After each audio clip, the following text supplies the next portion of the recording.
The story begins with a sleepy boy seeing a door in front of him, flying in the air. He cautiously approached them and began to examine them, believing it to be some kind of magic or hallucination.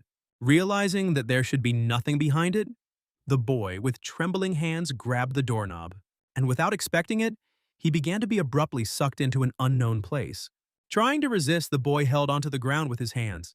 Suddenly, in the doorway, he saw a corridor that had not been there before. Entering it, he immediately felt how dark it was and asked if anyone was there. Suddenly, he heard strange sounds and immediately saw the monster that was making them. Looking at his appearance, the boy, without hesitation, rushed to run away. Closing the door, he apologized to the monster for disturbing him and said goodbye to him, hoping never to see him again. But the next moment, when he was back on the bed, he saw that the door had disappeared. Immediately after that, he heard a voice congratulating him on gaining the ability to connect the entire world into one. The boy nervously looked around, hoping to find someone who was talking to him. The voice continued to say that he was trapped, so he could not show his account, and he warned the boy to follow his advice if he did not want to die. Without explaining anything to the boy, he loudly told him to take the backpack and take the relic from there.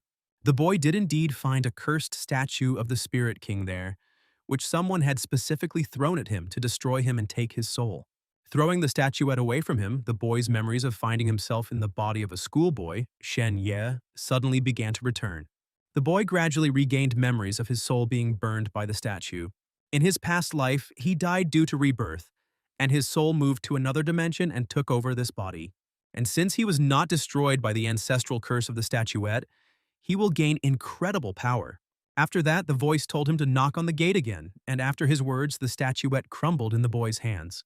Explaining, the voice said that the boy had gained the ability to unite the world into one whole, and noted that the gate remembered how polite he had been last time. The guy actually saw a message in front of him telling him to be polite, and also heard a voice telling him not to use the statuette, as they would realize he had survived and try to destroy him again. When the boy asked why he was doing this and told him all this, the voice replied that it needed him while he was still alive. Then the voice began to tell that the boy had fallen into a world of traps precisely because of which he himself had fallen into a trap.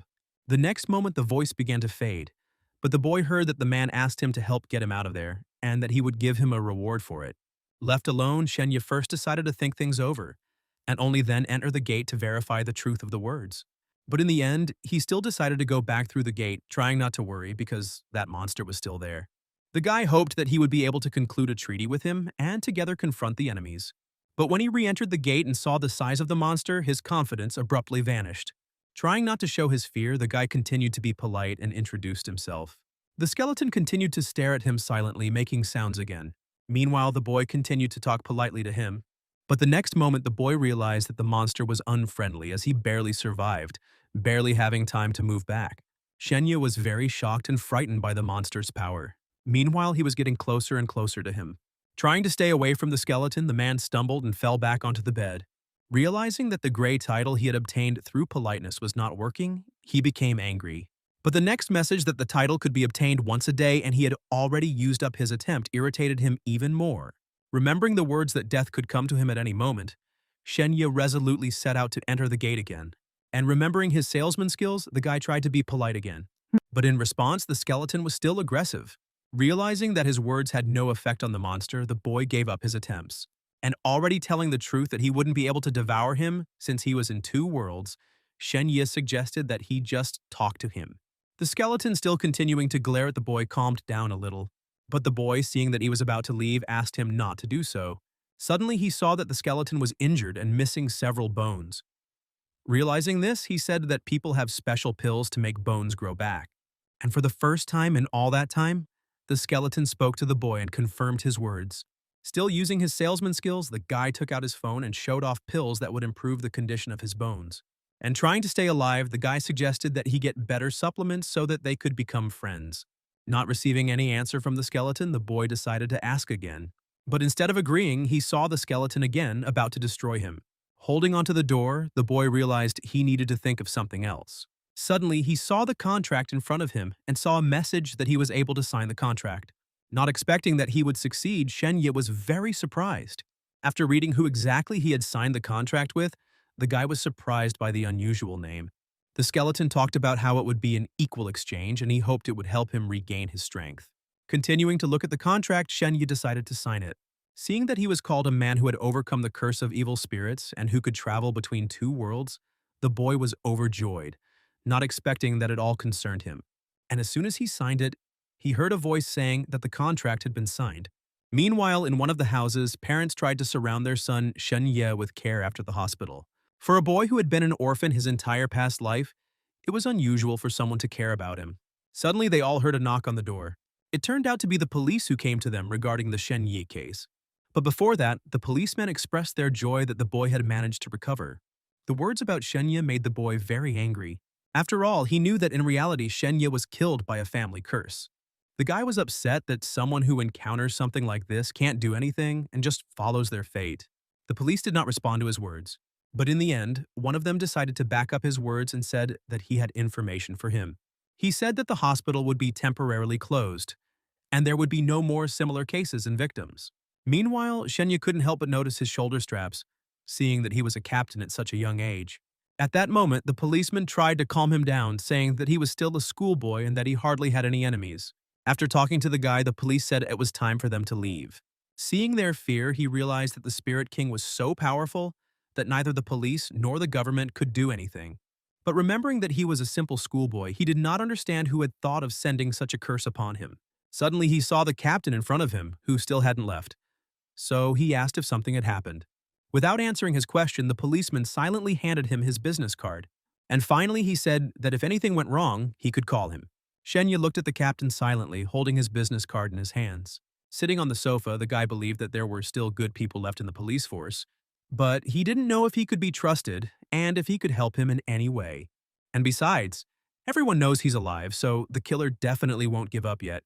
And remembering the faces of his family, he realized that they could also have taken part in this. Assuming this, the boy realized that he needed to become stronger. And immediately after that, he opened the gate in front of him. And when he entered, he once again put on the salesman's smile. Calling the skeleton a skull, the boy asked if he was still here. Seeing his green eyes in the darkness, Shen Ya said that he had brought him the promised pills. Suddenly, he heard the skeleton say, "Finger." Not understanding what the skeleton was trying to say, he assumed that it wanted to take the pills. Suddenly, a message appeared in the air that he had fulfilled his part of the contract. And immediately after that, in exchange for his help, the skeleton gave him a crystal. Holding it in his hands, Shen Ya was very happy to have received a crystal with which one could gain new knowledge and skills. Suddenly, the crystal shattered into many fragments, and immediately he received a message that he had learned the Elven technique. Shen Ya immediately felt himself becoming stronger. Meanwhile, the skeleton was taking all the pills out of the package. And the next moment, the skeleton disappeared into the darkness, leaving only its green eyes. Shen Ya didn't understand why he hid because they had signed a contract and fulfilled all the conditions. Trying not to get his head in the mud, the guy decided to learn the technique first, but suddenly he heard a knock on the door. Suddenly he heard a voice saying that he didn't expect him to survive. And turning to the window, he saw a man standing upside down, the one who said she would deal with it herself. And immediately after that, the man flew into the room. However, Shen Ya, who had managed to activate his attribute, was no longer so weak, and the man couldn't help but admit it. Shen Ya didn't expect the killer to appear so quickly and try to kill him again. So he decided to activate his politeness again. But seeing the man's intentions, he realized that it was futile. Suddenly, he received a message that the crystal was the lowest skill and therefore would be of almost no help to him. The man, trying in every way to destroy the boy, took out his gun, believing that he would not be able to escape from him. Shen Ya himself understood that things were very bad for him. And just when he least expected it, he received a message that he was capable of absorbing skills. And without hesitation, the guy immediately took advantage of this opportunity to stay alive. And the next moment, a green glow surrounded him. Not far away, both men saw a gate. The man, not knowing what was in front of him, decided to enter them. Seeing complete darkness before him, the killer assumed that this was a secret room. Meanwhile, Shen Ya, knowing what awaited him, had already said goodbye to him. And the next moment, the man saw before him the green glow of the skeleton's eyes, which were approaching him incredibly quickly. Shen Ya, standing on the other side of the gate, calmly listened as the skeleton fed on the man to restore its strength. Realizing that he had even less time left, he decided that he needed to find someone who could protect him. Suddenly, he received a message that he was able to please his contract partner. And for this, he received a crown of pale shadow and a silver badge. Not expecting the deal to be so profitable, the guy immediately decided to try on the crown. And as soon as he did this, he realized that he had immediately become an elf. Suddenly, Shen Ya heard a knock on the door again and assumed it was the murderer again. But his doubts were immediately dispelled when the man introduced himself as Chen Haou. Returning to his previous form, the boy remembered that he was Shen Ya's best friend. And as soon as he opened the door, his friend rushed at him with tears in his eyes. And at that moment, Shen Ya's mother entered them, unexpectedly returning. Looking out the door, the boy asked where his dad was, to which he received the answer that he had gone to buy pills for his grandfather. Chen Haou, who knew how expensive the rejuvenating medicine was, said that their family was not that simple. Finally, the guy said he wished him a speedy recovery as they had exams coming up. Shen Ya, who had just remembered that he was in the body of a schoolboy, realized what a mess he had gotten himself into. But his friend was upset because he had already failed one exam, but the boy's mother reassured him. Shen Ya knew that exams in this world were very different, as they still tested strength and agility. But the boy was worried that a manhunt had been declared for him, so it was dangerous for him to go to school. The mother, who thought her son was worried about exams, told him to calm down and said that it wasn't the most important thing in life. He knew he could have refused to take the exams, but he didn't want to do that to his mother. And besides, Shen Ya's memories of what his parents had done for him began to come back to him, so he simply couldn't let them down. The next day, the boy was already at school and trying to catch up on what he had missed. Suddenly, a guy approached him and said that Zhao Yibin was waiting for him in the hallway. Remembering that she was Shen Yi's friend, the boy approached the girl. The girl, who heard that the guy was going to take the exams, said that she had passed the first exam well and was also going to pass the next ones well. The guy sincerely congratulated her, but it only surprised the girl. But her next words about him not coming near her again surprised him even more. The school children, who were interested in school gossip, listened attentively to their conversation. Meanwhile, the girl said that they were at different levels, so it was better for them to each go their own way. The guy who missed just one exam didn't understand what was happening. Shen Ya, who didn't want to communicate with the girl, was even happy to hear the words and wanted it to be true. Meanwhile, the girl heard gossip that when the guy was the first, she ran after him. But as soon as he missed one exam, she immediately stopped communicating with him. Suddenly, Shen Ya saw tears in the girl's eyes, who said she thought they were friends. Her friend reproached him for the gifts his girlfriend gave him, but he said he would return all the gifts if she wanted. And showing her the middle finger, he said that he was not going to be friends with her. Shenya's behavior made Zhao Yibin's friend very angry, and she started calling him names. Others present were also for the girls, believing that the boy had broken the girl's heart. The girl, despite the screams of the others, wanted to explain everything to the boy, but she couldn't. Suddenly, a formidable man appeared in front of Shen Ya, who was not in a friendly mood. He stopped him and said that he hadn't finished Yibin yet. Shen Ya, ignoring his words, told him to step aside so he could go to class. But Sun Ming did not let him go, saying that during his absence his strength had increased, so Shen Ya was no longer first in the class. Shen Ya tried to explain that it was the girl who started insulting him first, but then he realized that it was futile and asked him to move aside.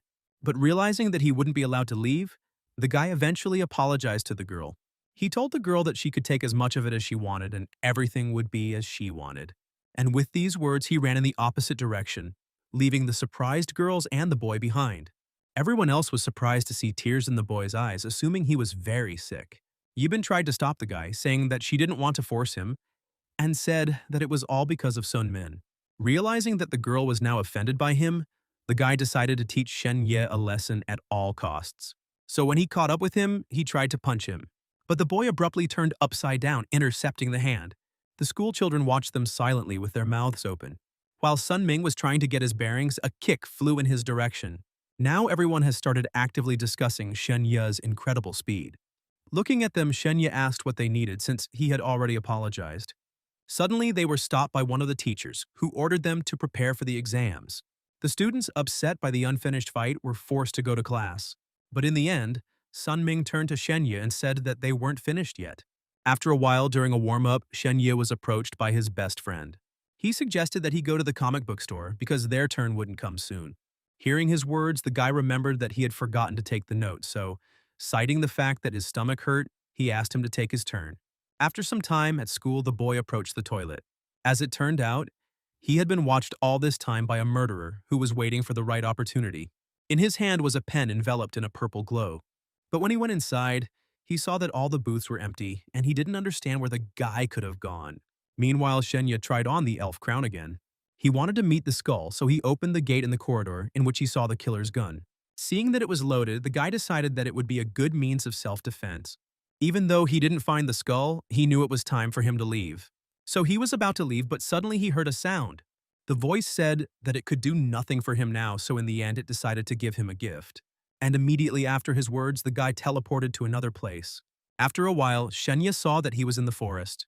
Holding his head, he assumed he was in the world of elves. The boy also held a blade in his hand, which gave him a mysterious voice. Suddenly he heard a voice asking who was here. And within a few seconds, the other elves saw Shen Ya in front of them.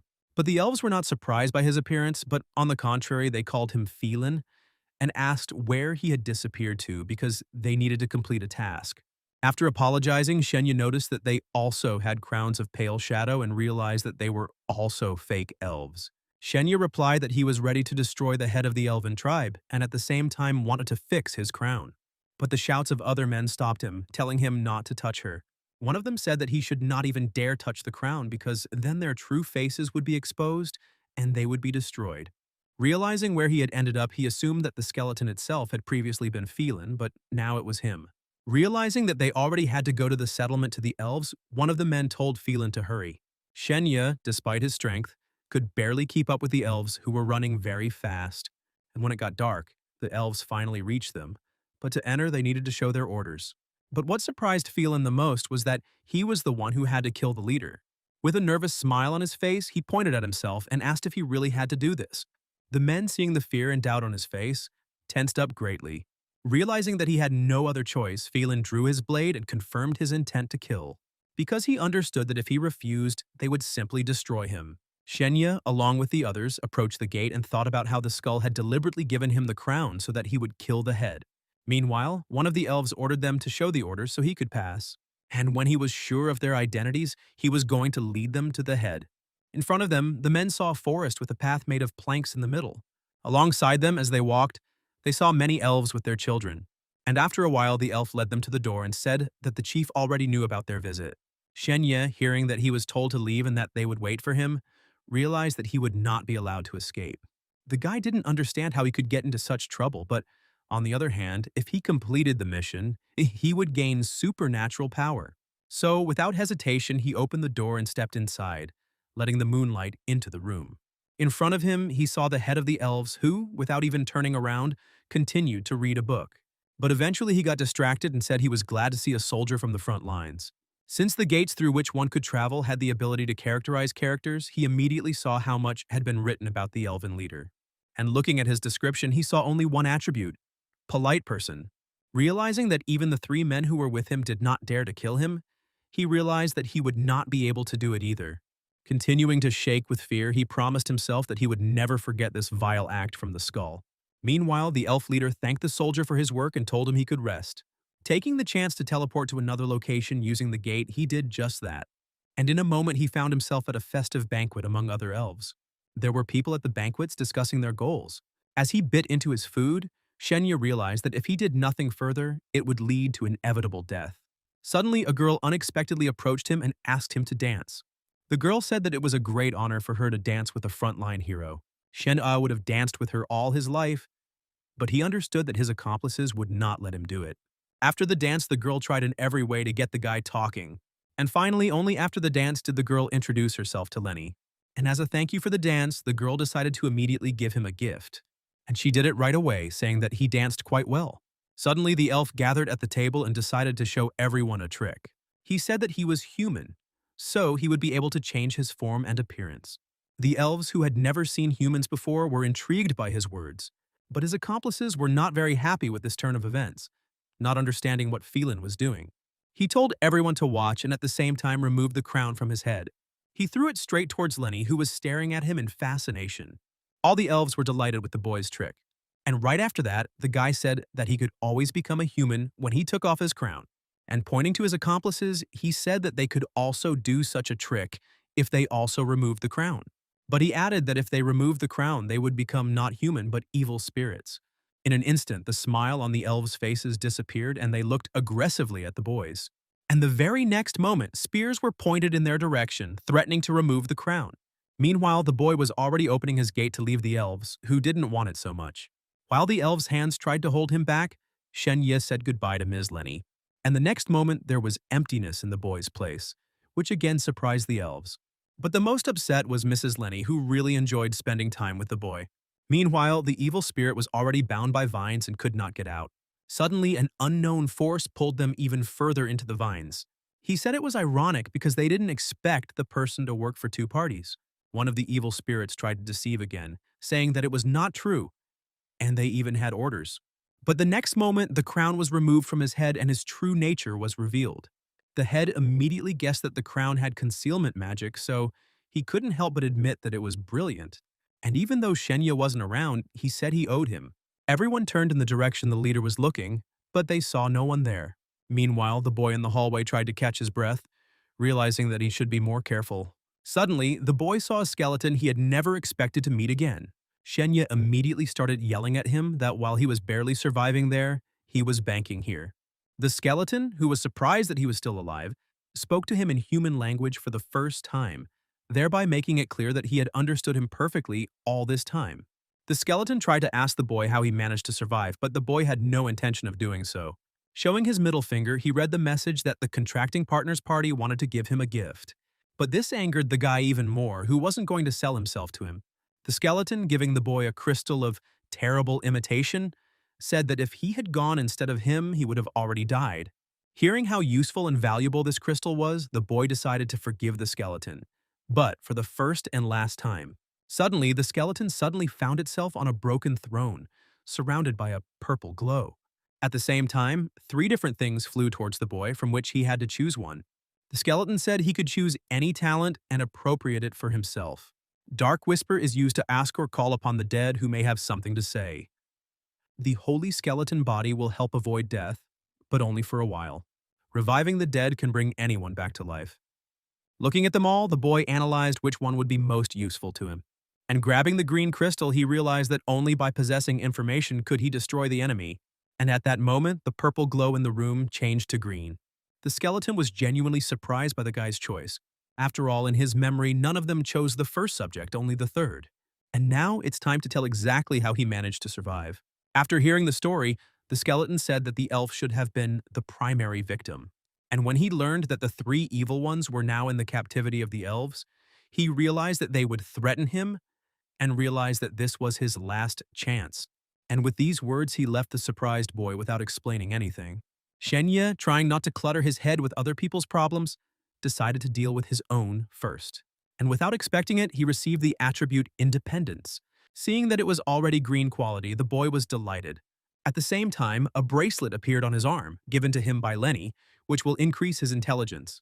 And already while walking around the school, he realized that he needed to hide the bracelet away from others. And after a while, it was his turn to show his skills. His friend tried his best to pass the test. Shen Ya tried his best to support Chen Haou. Thanking for the support, the guy said that he would handle everything. But within a second, he missed one obstacle and now he lost. The coach told the boy to be happy that this was not the real exam yet and said that now it was Shen Ya's turn. The guy confidently stood at the starting line and waited for the start. And as soon as the start sounded, the boy immediately set off, bypassing all obstacles. The others present couldn't help but notice that the guy was acting relaxed and overcoming all obstacles, despite the fact that he had been in the hospital for a long time. Meanwhile, Shen Ya is glad that the obstacles were not so difficult. Meanwhile, 2 men were watching him. One of them, assessing his skills and abilities, said that he would give him a chance if he successfully passed the exam.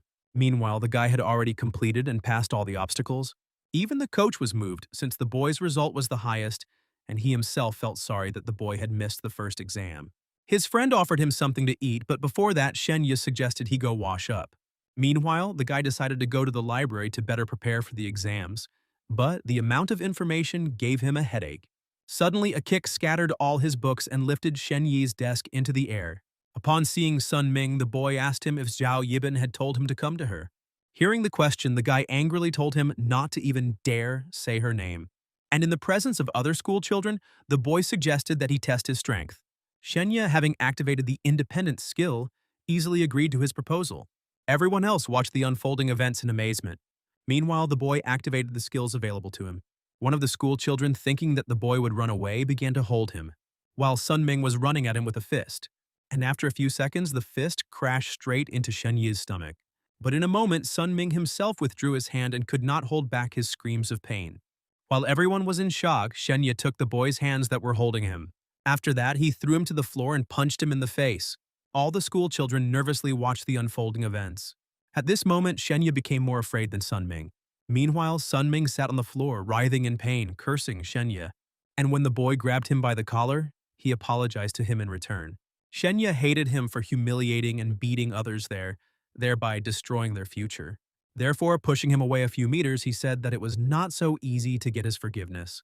Meanwhile, the entire school heard Sun Men's cries for help. But their fight was interrupted by the coach, who had recently given them an exam. The first thing he saw when he entered the classroom were the bodies of unconscious students writhing in pain. Despite the tears on the boy's face, the teacher said he wouldn't believe him because he knew he was the one who beat them. Zhao Yibin, who was also watching the fight, realized that she had miscalculated. She didn't even think that they wouldn't be able to handle Shen Ya. Looking at her phone screen, she said it wasn't over yet. Then suddenly her friend asked if she had any regrets. She was slow to answer the question, remembering that if she had continued to behave herself, they might still be friends. But now her goal has been achieved, because of the fight, Shen Ya will not be allowed to take the exams and she will have no competitors left. The girl tried to reassure herself that she had a bright future, unlike him.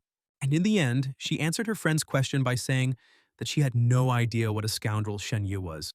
Suddenly, she saw that Sun Ming had come to his senses and was looking straight at her.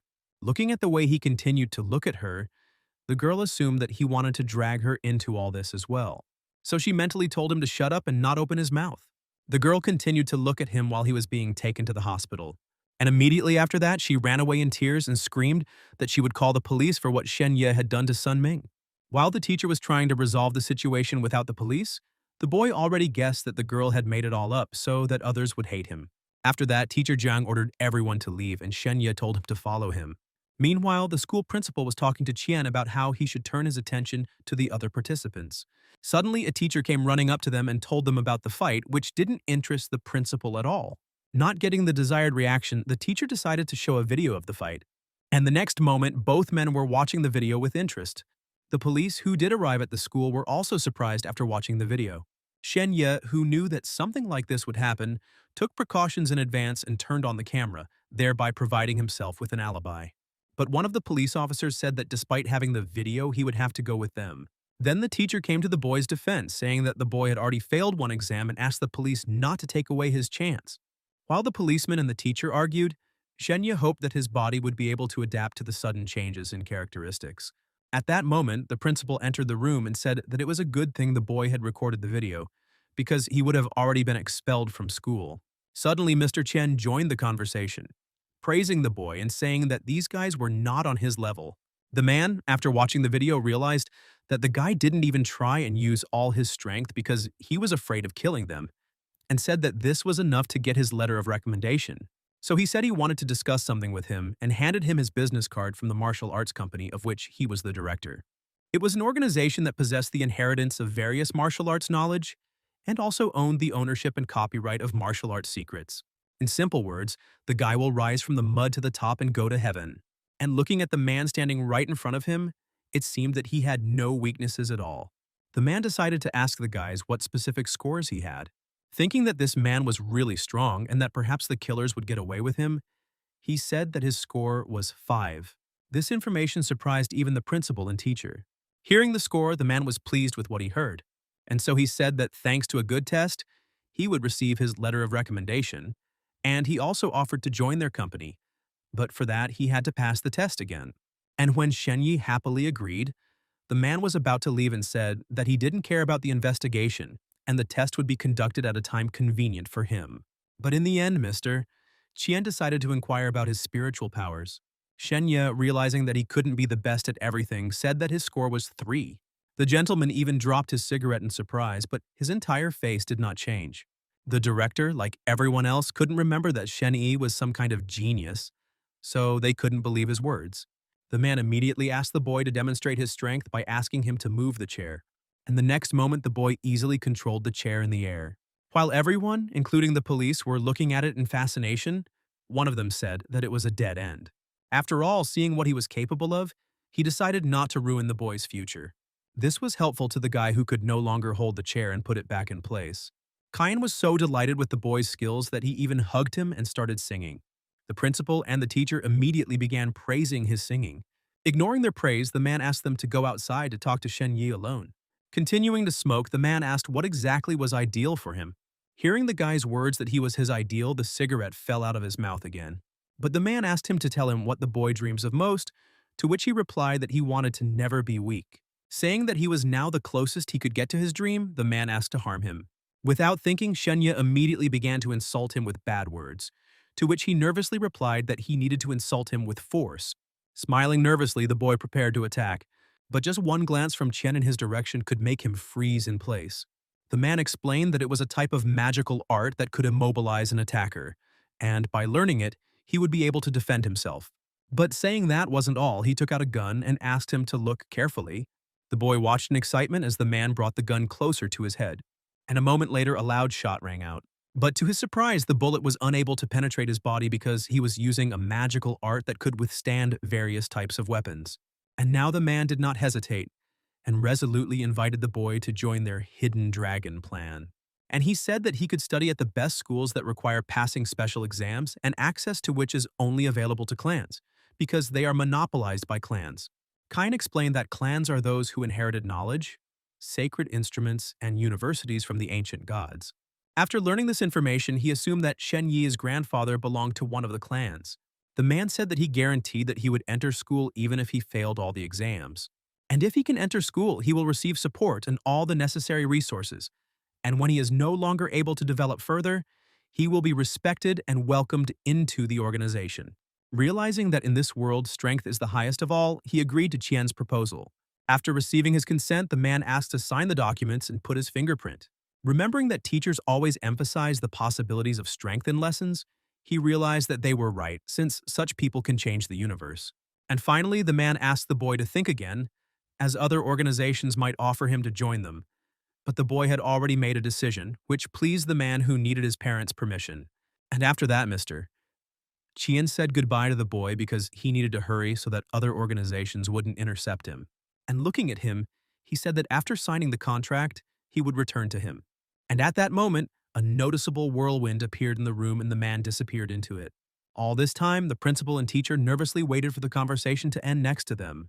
The teachers, who were happy that their school had such a strong boy who managed to sign a contract with Mr. Qian himself, were very happy. Suddenly, he got a call from a police officer, Captain Du from the station, who had learned the information, so he asked the guy to come to him. And after a while, the boy was at the station next to Mr. Lo. After showing the man's photo, the police officer said that an anonymous person had sent them this photo of a man standing on the roof of the hospital when Shen Ya was also in the hospital. But no matter how hard the boy looked, he couldn't remember this person because he didn't know him. The police officer said that according to forensics, this man was trying to activate something. And when the policeman asked if the boy had anything unusual with him that day, the boy was very surprised. He immediately realized that the boy had activated the statue's curse, but it had crumbled, so he had no proof. And realizing that he was the only one who survived the statue's curse, he realized that he could not provide any information. This seemed strange to the policeman, so he asked if he had had any headaches, nausea recently, or memory lapses.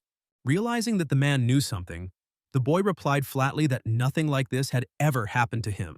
After all, as soon as he entered the office, he had the feeling that someone was watching him and that one more word would be the end of him. So the guy decided to say that he remembered that his backpack was open, even though he remembered well that he closed it. With caution in his voice, the policeman asked if he had checked the backpack. Seeing that the captain was about to act, he said that he had forgotten about him and had only just remembered. And since he needed to be ready to escape at any moment, the boy activated his agility. But despite the fact that the captain could suppress his strength, the boy still decided to run away. Suddenly, a notification came to the captain's phone. Realizing that he needed to leave the office, the guy suggested that the man answer the call. The policeman, telling him not to even flinch, continued to look at him and answered the call. Suddenly, his face changed dramatically as soon as he heard the warning that he would soon die. And at that very moment, the captain's body began to emit a bright red glow. Shen Ya assumed that it was an assassin and was about to attack the captain. Continuing to look at the policeman, the boy remembered that this was the very technique that Mr. Chen had been talking about. In the next moment, the policeman, breaking the window, jumped out into the street. And a moment later, a siren sounded, warning that an unknown entity had entered the station and asking everyone to find a safe place. Looking out the window, the boy saw the ocean in front of him, which surprised him greatly, since just a moment ago he had been near the police station. Looking back, he saw the man from the photo the policeman was showing him and realized that it was he who had called him. His assumptions were confirmed by the man's words that the captain had destroyed the members of their church and he would answer for it. And in a moment, Shen Ya found himself back at the station, realizing that the captain had stayed with that man by the ocean. And as soon as he moved into the office, he felt as if a ghost was watching him. And at that very moment, his talent, the Whisper of Darkness, was activated. Suddenly, Shen Ya heard someone thanking him. Looking around, he tried to find who was talking to him. Meanwhile, the voice said that he didn't expect to be able to return to his body. And suddenly, Shen Ya recognized a very familiar voice. While the voice continued to sound, the boy with trembling hands opened the closet door. And inside, he saw the wounded Captain Law. He immediately explained that the man in the photo had killed him, and it was he who assumed his appearance to infiltrate the police station. Shen Ya, unlike the captain, knew that the man was trying to understand how he managed to survive. Captain Law, learning that they had just been near the sea, explained that it was called an anomaly when two worlds touch each other and one of them could take some people. When the boy asked what a disaster was, the man explained that it was a creature from another world that uses various techniques to suddenly appear in the main world. Suddenly, the policeman asked about the city of Wuxiangnan, which, according to legend, was razed to the ground by an earthquake. He explained that it is called an earthquake only for ordinary people, but in reality, it is one of the cases of disaster. Therefore, knowing about the anomalies that were occurring, he said that they had little time left and the killer would return soon. Hearing this news, the boy realized that he was in danger again. At the same time, the captain said that he needed to go to the third floor and get his weapon. But before that, the guy had to write down a huge password to gain access to the weapons room. And finally, before the soul completely left the policeman's body, he said that he needed to hurry in order to have time to protect himself. Looking at the now silent body, he understood why the police didn't want to take on a case that would cost them their lives. And finally, he put his cap on the captain and thought that the only thing he could do was follow all the captain's orders. And closing the closet door, he realized that right now, with his current strength, he wouldn't be able to avenge the captain, but in the future he would do everything to make it happen. And so that the captain could rest in peace, he promised himself this. And suddenly a voice called out to him, informing him that an anomaly had occurred and that he was being asked to go downstairs. But after a while, police officers entered the room and said that we needed to follow them to undergo a check. After that, one of the policemen ordered the others to leave, saying that he would deal with Captain Luo and Shen Ya himself. Trying to lure the boy out, the policeman said he knew the captain had been taken by some inhuman force, but added that he was safe now. Hearing no response, the policeman continued walking around the station. And in order not to waste time, the policeman quickly searched the room. Ultimately, finding no one, the man assumed that Shen Ya had escaped. The man was furious that he was able to take the lives of many people, but could not cope with a 15-year-old teenager. Therefore, Captain Wang decided to act differently and announced to the other police officers that he suspected that Shen Yi was involved in this incident and ordered him to be detained. And as soon as the man left the room, a door appeared on one of the walls. Shen Ya, without leaving the door, was already convinced that the murderer had accomplices. Of course, the boy could stay in the world of horrors forever and be safe there, but then the criminals would not be punished. So he decided he needed to get up to the third floor and tell them all about it. After some time, the guy managed to get to the third floor through the window and saw that there was no one around him. Having found where the weapons were stored, the guy took out his piece of paper and began entering the password. Suddenly, the boy froze in surprise when he heard a voice behind him. It was Captain Wang who asked the boy what was going on here. Continuing to write code, the guy said that the teacher gave him several problems to solve to prepare for the exam. But the policeman did not believe the boy's words because he knew that next to them was an emergency device that connected the central control of the world. Realizing this, the policeman was about to stop the guy from entering the password, but he didn't have time to do it. Realizing that he had no other chance, he created a gate in front of him, intending to escape. The appearance of the gate left the policeman in a dead end, as he had not expected such abilities. Shen Ya is lucky that the gate reacts to environmental changes, otherwise he would have been dead a long time ago. Captain Wang, realizing that he would achieve nothing with conventional weapons, decided to use physical force and try to destroy the gate. And the next moment, the gate was rapidly approaching Shen Ya. However, at the last moment, he caused the gate to collapse. This angered the policeman even more, and he finally decided to finish off Shen Ya. And as soon as he was about to run into the guy, he immediately activated the gate, into which the policeman rushed with all his might. After that, numerous wounds appeared on the man's body, causing him to writhe and barely stand. By then, the guy had finished writing the password, and immediately after that, a siren sounded, triggered by artificial intelligence which conducted a check of the station and determined that Captain Lo was dead and that Captain Wong was a fake person. Due to the excessive danger, they are approached by high-level specialists to capture Captain Wang. And immediately after that, an artificial intelligence voice sounded, saying that in 30 seconds Captain Wang would be executed. But he replied that this would never happen. Realizing that there was some truth in his words and that this was a direct threat to him, the boy decided to open the gate and escape through it. Guessing about his crime, he grabbed his hand, preventing him from escaping. During the escape attempt, the countdown to the criminal's execution continued, and as soon as the man wanted to hit Shen Ya, he couldn't do it because he was protected by a layer. And the next moment, Shen Ya saw Mr. Qian in front of him. Shen Ya was glad to be alive and sincerely thanked the man for it.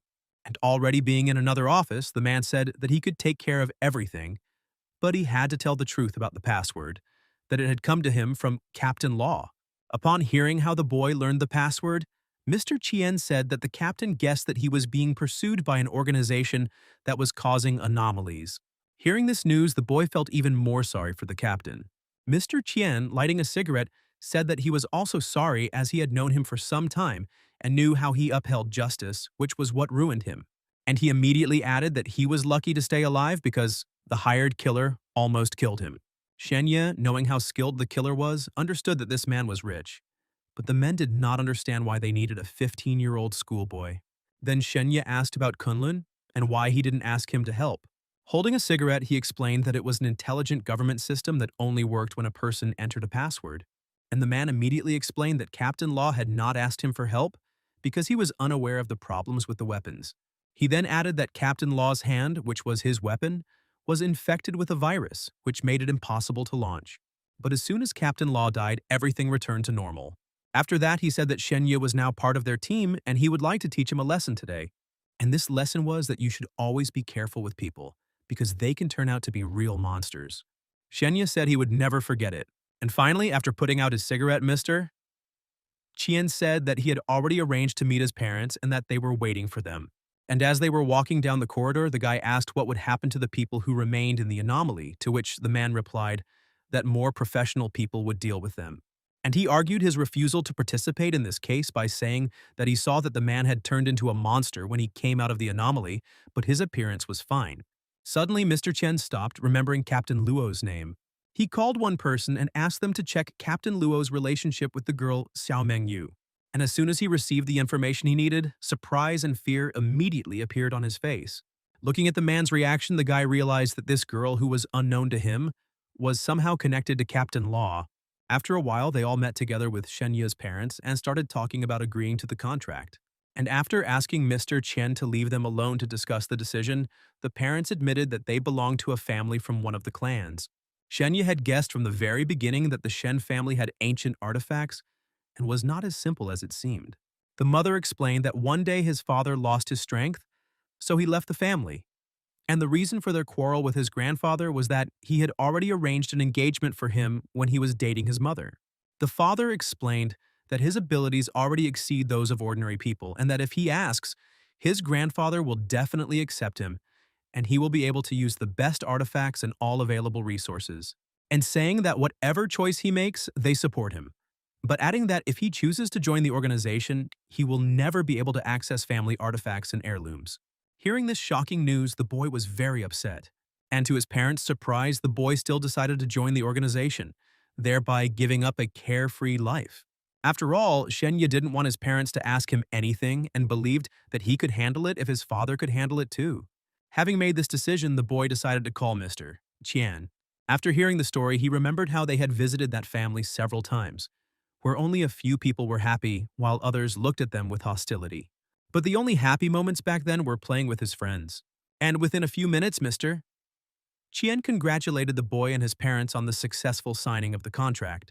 Meanwhile, Zhao Yibin tried to further disgrace the guy and had already published his scandalous video of the fight. She continued to destroy the boy's future in order to become a goddess herself. She was already dreaming about how the guy's life would go wrong and he would become trash like Sun Ming. And then there would be a big gap between them. But the smile on her face was immediately wiped off, as she was unable to publish the material and the site wrote a message stating that this was false information and if she tried to do it again, they would sue her. Meanwhile, the director congratulated the boy on signing a contract with the organization early, which greatly raised the level of their school. Continuing to sit on the floor outside Sun Ming's ward, the girl felt sad because she had almost succeeded. After some time, Mr. Qian said that he had even received 5 rewards for the murder, and that the perpetrators had already been caught. When the boy asked what the rewards were, the man explained that they were like currency to exchange for special items. But since he had not yet joined their organization at the time, he was left with empty pockets. But contrary to the man's words, the guy received a message on his phone that the management had adopted the incentive method and that his reward had been sent to the company building. And after some time, upon arriving at the right floor, Mr. Chien said that he could feel at home and that he would be paid a certain amount of money every month. Suddenly, a girl appeared in front of him, introducing herself as Shua Menglin and congratulating him on joining their company. She also added that she had prepared concert tickets for him and would be waiting for him. While watching the screen, the guy remembered that Shen Ya really liked this actress. Looking around the room, the boy couldn't help but notice that all the things were chosen to his taste. And going out onto the balcony, the guy couldn't help but admire the view. As he continued to stand, he realized that he needed to become stronger in order to pass the entrance exams. And after a while, the boy decided to enter the gate again. And the first thing he saw was the destroyed body of a skeleton. Wanting not to go inside, the boy remembered that he needed to enter properly so that it wouldn't affect his attributes. By then, the skeleton had noticed Shenya's presence and asked for his help, saying he was dying. Shenya nervously said that he was not a doctor and could not help him, and added that he did not have the medicine he had given him with him at the moment. Realizing that he was doomed to death, the skeleton even began to cry. Shenya, realizing that the skeleton could still be useful to him in the future, said he would try to help him. But when more than 2 hours had passed, the skeleton had already lost all hope of rescue. Suddenly, he saw a tired Shen Ya in front of him and asked what nonsense he was doing. Shen Ya, despite the skeleton's words, said that he spent all his money on a vat containing a solution that would help him recover. But to do so, he needed to climb inside. Suddenly, Shen Ya saw that the ceiling was beginning to collapse. The skeleton explained that humans and elves were approaching them, as there was a secret passage here, and outside was their cemetery, which the elves were attacking. Realizing that he would not have time to recover, the skeleton threw the boy a spatial ring and ordered him to put it on. And immediately after that, the skeleton began to speak in a language the boy could not understand. Meanwhile, the gate was increasingly crumbling. So the guy decided to close them for a while so they wouldn't destroy him. When asked by the skeleton who was in the ring what the ring was, he explained that it was a ring that could keep the living. But since he was a spirit, he was able to do that too. Realizing that this was no ordinary skeleton and that he had many dungeons in his closet, he said that since he had saved him, he now owed him. Hearing Shenya's request that he wanted to enter his world, the skeleton thought the boy had gone crazy, as there was real madness going on there. At the same time, the boy moved the skeleton into a vat of liquid, which gradually restored its strength. But due to the skeleton's limited strength, he explained that Shen Ya had to pretend to be a dead warrior, and he could only get him items that would hide his human nature. But seeing the condition of these weapons and armor, the boy assumed that the skeleton was collecting them at a landfill, and in the end, Shen Ya found a suitable suit of armor for himself.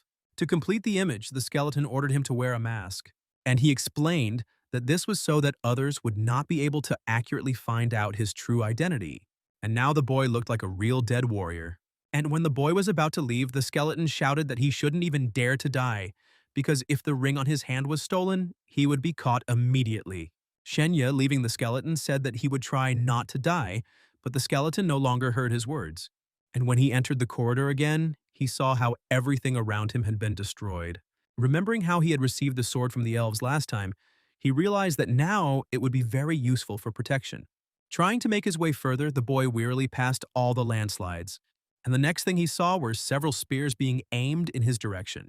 Seeing people instead of the undead, the boy assumed that the people had won after all. So in order to stay alive, the boy took off his mask and said that he was also human. But no one believed him, and one of the men had already swung his sword at him to destroy him. However, at the last moment, Shen Ya pulled out his blade and stopped the man's attack. The man immediately recognized the Light of the Night blade. Shen Ya himself did not know then that only a human could possess and use this blade. Therefore, ordering the soldiers to investigate the remains of the undead further, he offered the boy his hand. After that, he asked if he needed their help. Shen Ya noticed that the man kept looking at his mask. Assuming that the skeleton had framed him, the boy decided not to refuse to help the man. Hearing this, the man decided to give the boy a fighting bag. After taking the bag and thanking him for it, he heard the man introduce himself as Lo Man. Meanwhile, one of the soldiers ordered everyone to stand back. A man on horseback appeared in front of them, asking Lo Mega how much more time he would waste because they needed to hurry. And upon hearing the man say that he had met the boy outside the tomb, the man ordered him to be captured, even though he had the light of the night blade. Shen Ya was aggressive and asked what his goal was. The man, angered by the boy's words, said that he was the lord of the palace and no one dared to speak to him like that. Despite the fact that daggers were again pointed in his direction, the boy behaved defiantly. And after another insult, the man ordered him to be destroyed. But at that very moment, a gate appeared near Shen Ya through which he successfully escaped death, and no one understood where he could have gone. The lord, who did not understand where the boy could have gone, heard the explanation that according to some reports there was a secret passage here. One of them suggested that Shen Ya was a hired assassin being used for assassination, and now the lord had angered one of them. Hearing this suggestion, fear immediately appeared on the man's face. So he quickly started moving in the other direction and ordered the others to retreat as well. Meanwhile, Shen Ya returned to his apartment, which was provided to him by the organization. Shen Ya, still angry at the man, remembered how the skeleton had framed him and started yelling at him.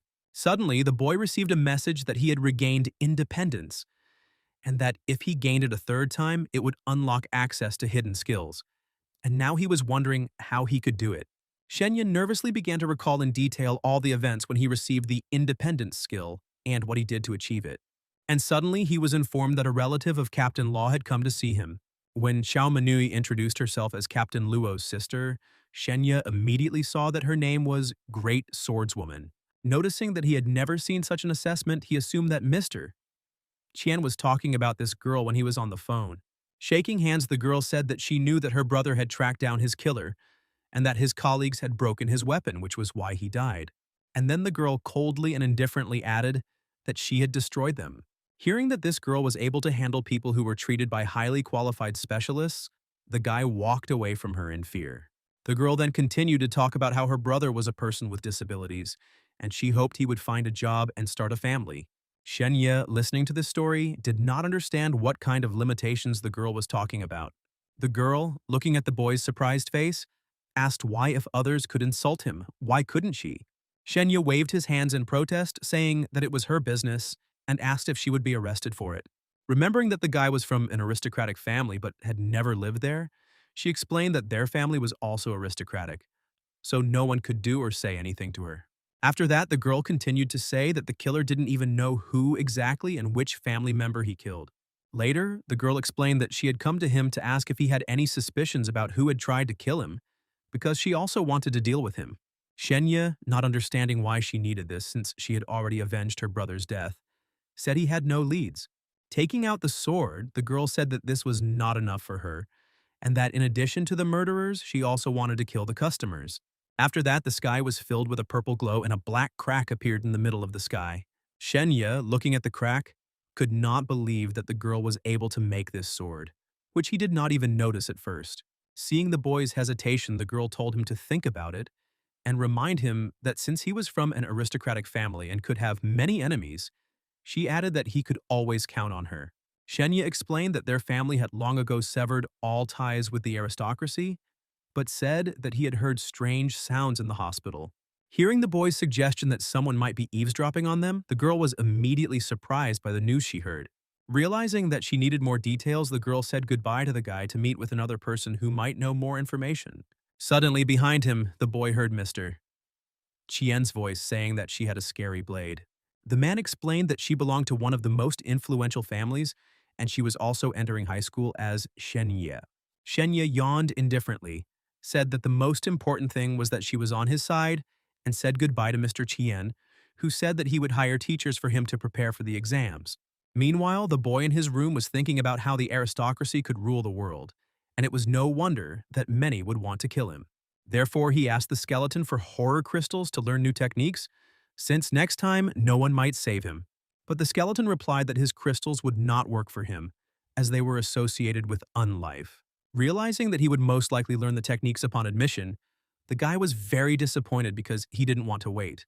Suddenly, looking to the side, he saw the suitcase that Luo Man had given him, which he had completely forgotten about.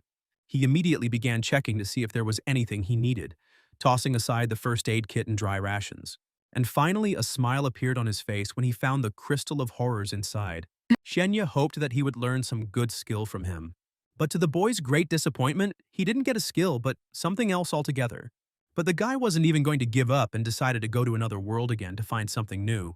Therefore, having asked the skeleton for human armor, the boy was about to set off into the skeleton's world, captured by humans. When the boys asked what kind of crystals he was holding in his hand, the skeleton explained that he would need them later. Not understanding why the skeleton was so kind, he explained that he wanted to thank him for his kindness.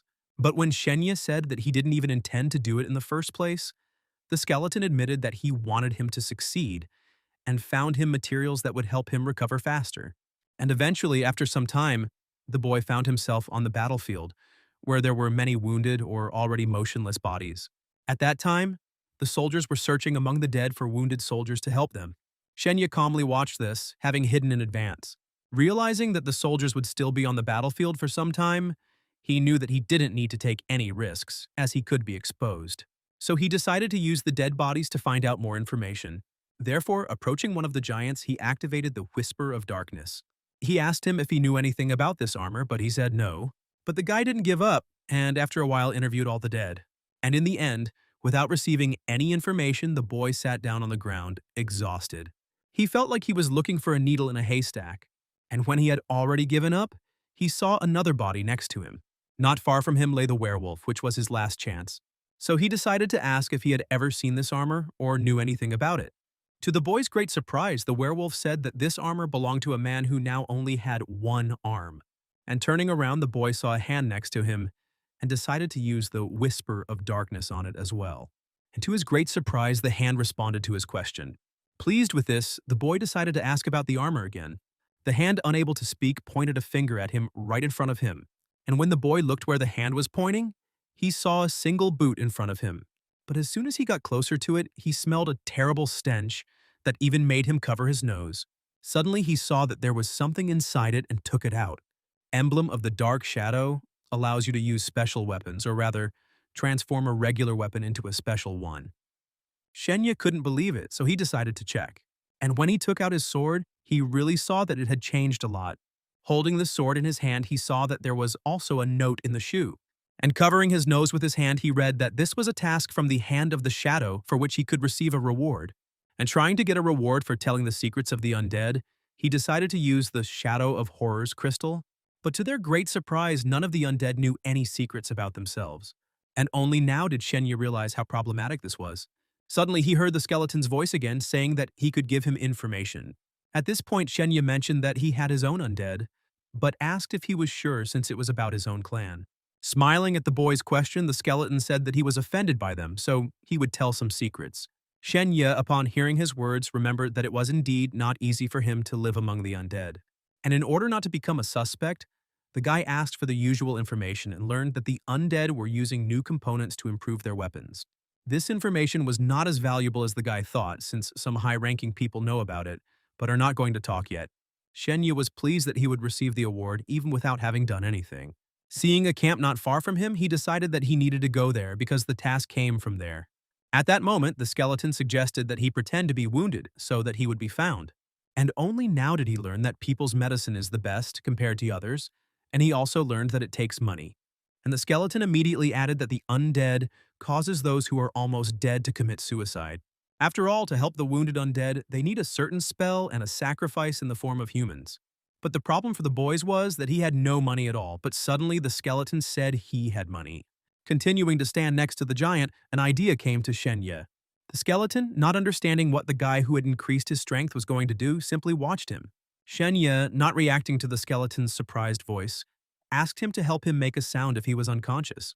And at that moment, he threw a giant thing at him, which flattened him to the ground. But the boy felt the pain and didn't faint from it, so he screamed without the help of the skeleton. The skeleton, who didn't understand why he was doing all this, asked this guy, and Shen Ya in response asked if he didn't like his game. Meanwhile, Shen Ya continued to pretend to be injured, begging for help. And eventually, one of the warriors heard his screams and reported them to the others. So they immediately set off in his direction. And after a while, the girl was reciting a spell in an unknown language next to the boy's motionless body. And this guy turned out to be the unconscious Shen Ya. Within a few minutes, his condition improved and he began to regain consciousness. Immediately after that, the girl bowed to the Lord and said that she had completed her healing.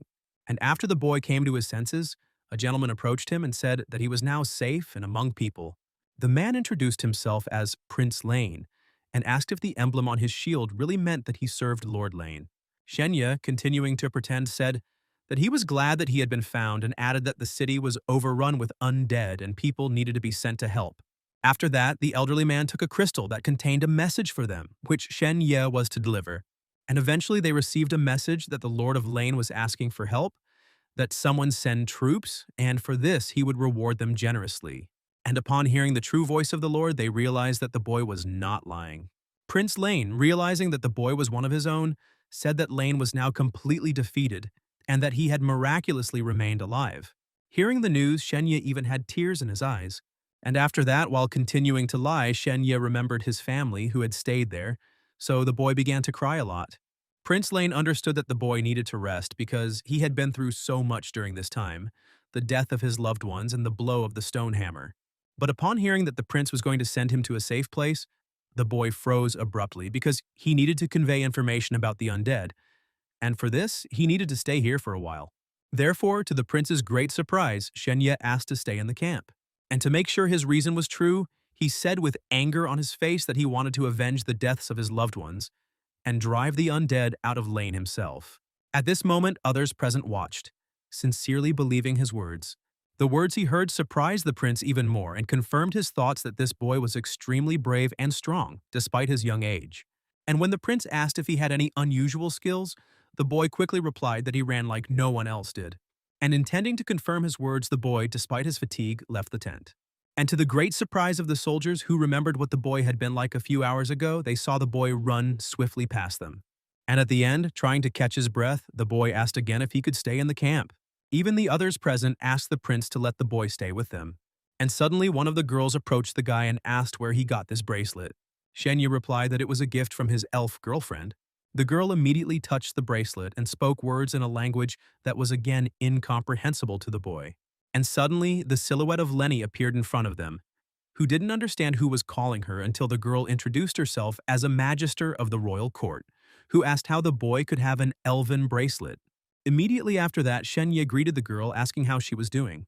The girl, recalling her question, heard that the boy had helped them expose the undead who were pretending to be elves, trying to destroy their ruler.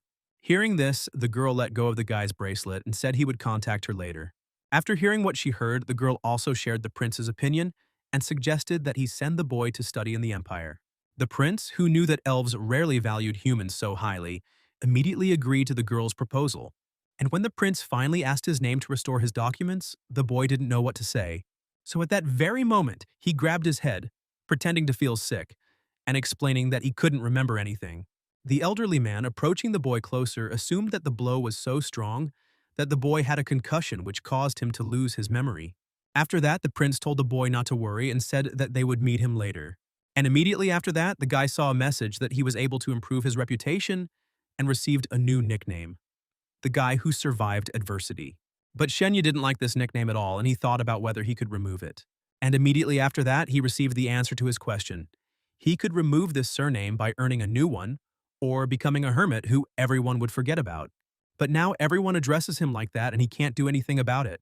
When Shen Ya was asked why the prince's words became entrenched as his nickname, it was explained that the prince is the heir to the empire, so his words have great influence. Meanwhile, the man continued to marvel at Shen Yi. When the girl asked what he meant, the man explained that the guy really believed in the hand of the shadow because people his age are usually not very religious. The prince agreed with the man's words and decided that this guy should receive a hero's medal. And after some time, the guy found the tent he needed, in which the shadow camp was located. He saw a man in front of him who was not paying any attention to him. Immediately understanding the reason for this, the boy showed a secret sign that only members of the Hand of the Shadow knew. The man, responding with the same sign, asked if he had any news. Shen Ya threw the crystal at him and said he got it from the undead. Seeing that this thing was really valuable, the man already knew what to offer Shen Ya. He immediately showed a combat dagger, which was smeared with a special poison and from which the victim died immediately. Shen Ya, not surprised by the sword, asked if he had anything else. At his question, the man blew a whistle, and immediately after that, a horse appeared in front of them. The man calmly watched the horse's motionless body and said that this horse pretends to be dead as soon as someone looks into its eyes. But this didn't interest the guy either, and he asked if he had anything else. The man showed him the glasses, which were pierced by light. Shen Ya, putting on his glasses, immediately began to see how much money each person had. When asked by the boy if he had a horror crystal, the man said that due to limited supplies, there were only 2 stones. Showing a red crystal, the man explained that it helps the enemy bleed. And showing the blue crystal, he said that it could repel the enemy's weapons. And suddenly the boy who wanted to take 2 stones heard a voice that advised him to choose the blue stone, Storm. Shen Ya immediately recognized the mysterious voice that had given him the sword, Light of the Night. Regardless of what the seller might think, the boy asked the voice why this particular crystal, to which he received the answer that it was used in another world. And immediately the voice added that he then needed to think about how to obtain other special crystals in order to discover the real secret. Not understanding how this would help him, the boy still decided to listen to the advice of the secret voice. But the man replied that the storm was just a basic technique, and the value of the reward for his information was much higher, so the man asked what else the boy wanted. Shen Ya, who didn't need anything else, decided to take the rest in cash. And leaving the tent, the boy asked the skeleton to get the undead skills, which was impossible, since the creature that wanted to use them had to have fire in its soul. Then Shen Ya asked for the shadow skill, which helps catch the souls possessed by the skeleton. But the skeleton did not understand why he needed it, since it was very expensive. But in the end, the skeleton gave him this skill, and the boy's points were redistributed. After that, Shen Ya began to look for a quiet and deserted place so that he would not be noticed. And having found a suitable place, he activated the shadow skill. Shen Ya, seeing that this technique only looked powerful but in reality had no benefits, was very disappointed. Meanwhile, the skeleton didn't understand why he needed that skill, but the boy said that he needed to get another skill to get a reward for them all. And one of the warriors approached him and called him by his nickname again, which greatly annoyed Shen Ya. The warrior handed him a box with a badge of bravery and a letter of recommendation, with which the king personally decided to reward him for his brave act. Shen Ya didn't understand why he needed this, but he thanked him anyway and learned that he was expected at the Imperial Military Academy, so he needed to leave now. But along with this, the guy received gold, thanks to which he can now not worry, but on the contrary, take care of his family. And with these thoughts, he realized that it was time to return to his real world. The very next morning, he was informed that the gold had been converted into money and had already been sent to his account. Shen Ya thanked him for the news, and suddenly a message came to his phone. A friend immediately called him and asked why he had sent him money because there was too much of it. After finishing the phone conversation, the guy only now realized that he hadn't used his phone for several days, and that during that time, he had received a bunch of messages. And one of them was a message from Xiao Yin, who apologized and suggested that he restore their friendship. After reading her message, the guy was surprised by her naivety and the fact that he would believe in her sincerity. And so he wrote to her to be realistic and understand that she was now far from him. Then the guy saw a message from his friend who also congratulated him on entering the academy and suggested meeting in the evening. But here he faced a problem, as he was still under the sights of the killers who tried to eliminate him at every opportunity. Shen Ya, who was always alone in his real life, felt a strong bond with his friend and did not want to lose him. Suddenly, his problem solved itself as soon as he read his friend's message that he would like to see the academy and spend time with it. So he happily agreed and said he would wait for him in the lobby. But when Shen Ya entered the hall, he saw a group of people in front of him. The closer the boy got to them, the more he felt that the energy of these guys was different. So the boy realized that these were the people with special qualifications that Mr. Chen had spoken about. Suddenly, one of them noticed the presence of Shen Ya, who apologized for disturbing them. But in response, the man smiled and said that everything was okay because he too was once just like him. Shen Ya, smiling, asked if he really wanted to become like them, to which he received the answer no. And the man added that when he looked at them, he felt only a feeling of hatred and a desire to tear them to pieces. Shen Ya tensed up greatly upon hearing his answer, for he understood how powerful he was. Suddenly, the man saw a girl in front of him who was watching their conversation. The man greeted Vina and offered to have dinner with her if she wasn't working today. The girl, who was already fed up with the boy continuing to pursue her, pointed a gun at him and said she would skin him. After that, the girl returned to Shen Ya and calmly said that a person who had already passed the inspection had come to him and asked if he should be let in. Shen Ya realized that it was Chen Haou and asked him to let him in. Shen Ya wanted to meet him in person, but the girl wouldn't let him because, according to Mr. Qian's orders, he wasn't allowed to go anywhere for his own safety. Shen Ya couldn't resist the beautiful girl, so he calmly agreed with her words. And after a while, a man entered the room, looking around with admiration. After that, the guys decided to take a little walk, and the guy started talking about the excitement he had caused at school by signing the contract. Then Chen Haou wanted to see the room where Shen Ya lived and suggested they go there. After pressing the elevator button, it stopped, and when it opened, they saw several more people. And when they went inside, the guy said they needed to go to the 105th floor. Suddenly, a notification came to his phone again. It was a message from Manui, who said that the nurse managed to film someone who was in the hospital, but she disappeared immediately after that, but the video was found. After receiving a message that the nurse was most likely killed because of him, the guy started watching the video. And that's why the girl decided to check his surroundings and sent a video of Chen Haou behaving very strangely. Looking at the excitement of his friend riding the elevator, he remembered that at the time when he was looking for him, he was in another world. Looking intently at his friend, he didn't understand why he was looking for him. Chen Haou immediately noticed the boy's suspicious look and asked what was the matter. But he didn't get a response because they had just arrived at the right floor. Shen Ya, having learned that his friend was hiding something, behaved very cautiously and watched him carefully. And finally, they almost reached his room. And as soon as the boy asked if this was his room, his eyes immediately glowed red. And immediately after that, Chen Haou saw him strike Shen Ya. Chen Haou immediately assumed that it was all an illusion, and he couldn't believe that Shen Ya had such abilities. While the boy was coming to his senses, Shen Ya seized the moment and struck him. After that, Shen Ya said that he was not Chen Haou and asked where his real friend was. The man, whose face was half his friend's and half his own, said with a smile that he had been dead for a long time. And as he was about to destroy him, the man said that they would be reunited in the afterlife. But at the last moment, he pushed the man away from him, putting his leg out in front of him. Shen Ya himself was surprised by the skills he gained through his basic skills by combining them all together.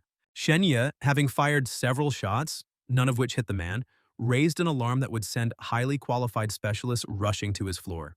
And within a few seconds, a vehicle with highly qualified professionals appeared near his floor. And after some time, the killer's limbs were destroyed. Vina, who did not expect that the man could accept a different account and was angry that she had been deceived, was going to destroy the guy. So she calmly approached the killer and put her hand on his throat, threatening to skin him if he didn't tell her who sent him. Despite his dire situation, the man laughed and said that she would learn nothing from him. And immediately after that, the man gnawed through the poison that was hidden in his mouth, thereby taking away the girl's chance to learn at least some information. Shen Ya, looking at Sister Wen, who was thinking about the fact that they needed to find at least some evidence, decided that he would never anger her. And after some time in the morgue, it was revealed that this guy was a killer with extraordinary skills and did not have any documents with him that would identify him. Even Vina understood that she was powerless here, realizing that this corpse was of no use anymore, mister. Chen suggested that the girl leave the morgue as soon as possible, but he asked me to stay here for a while.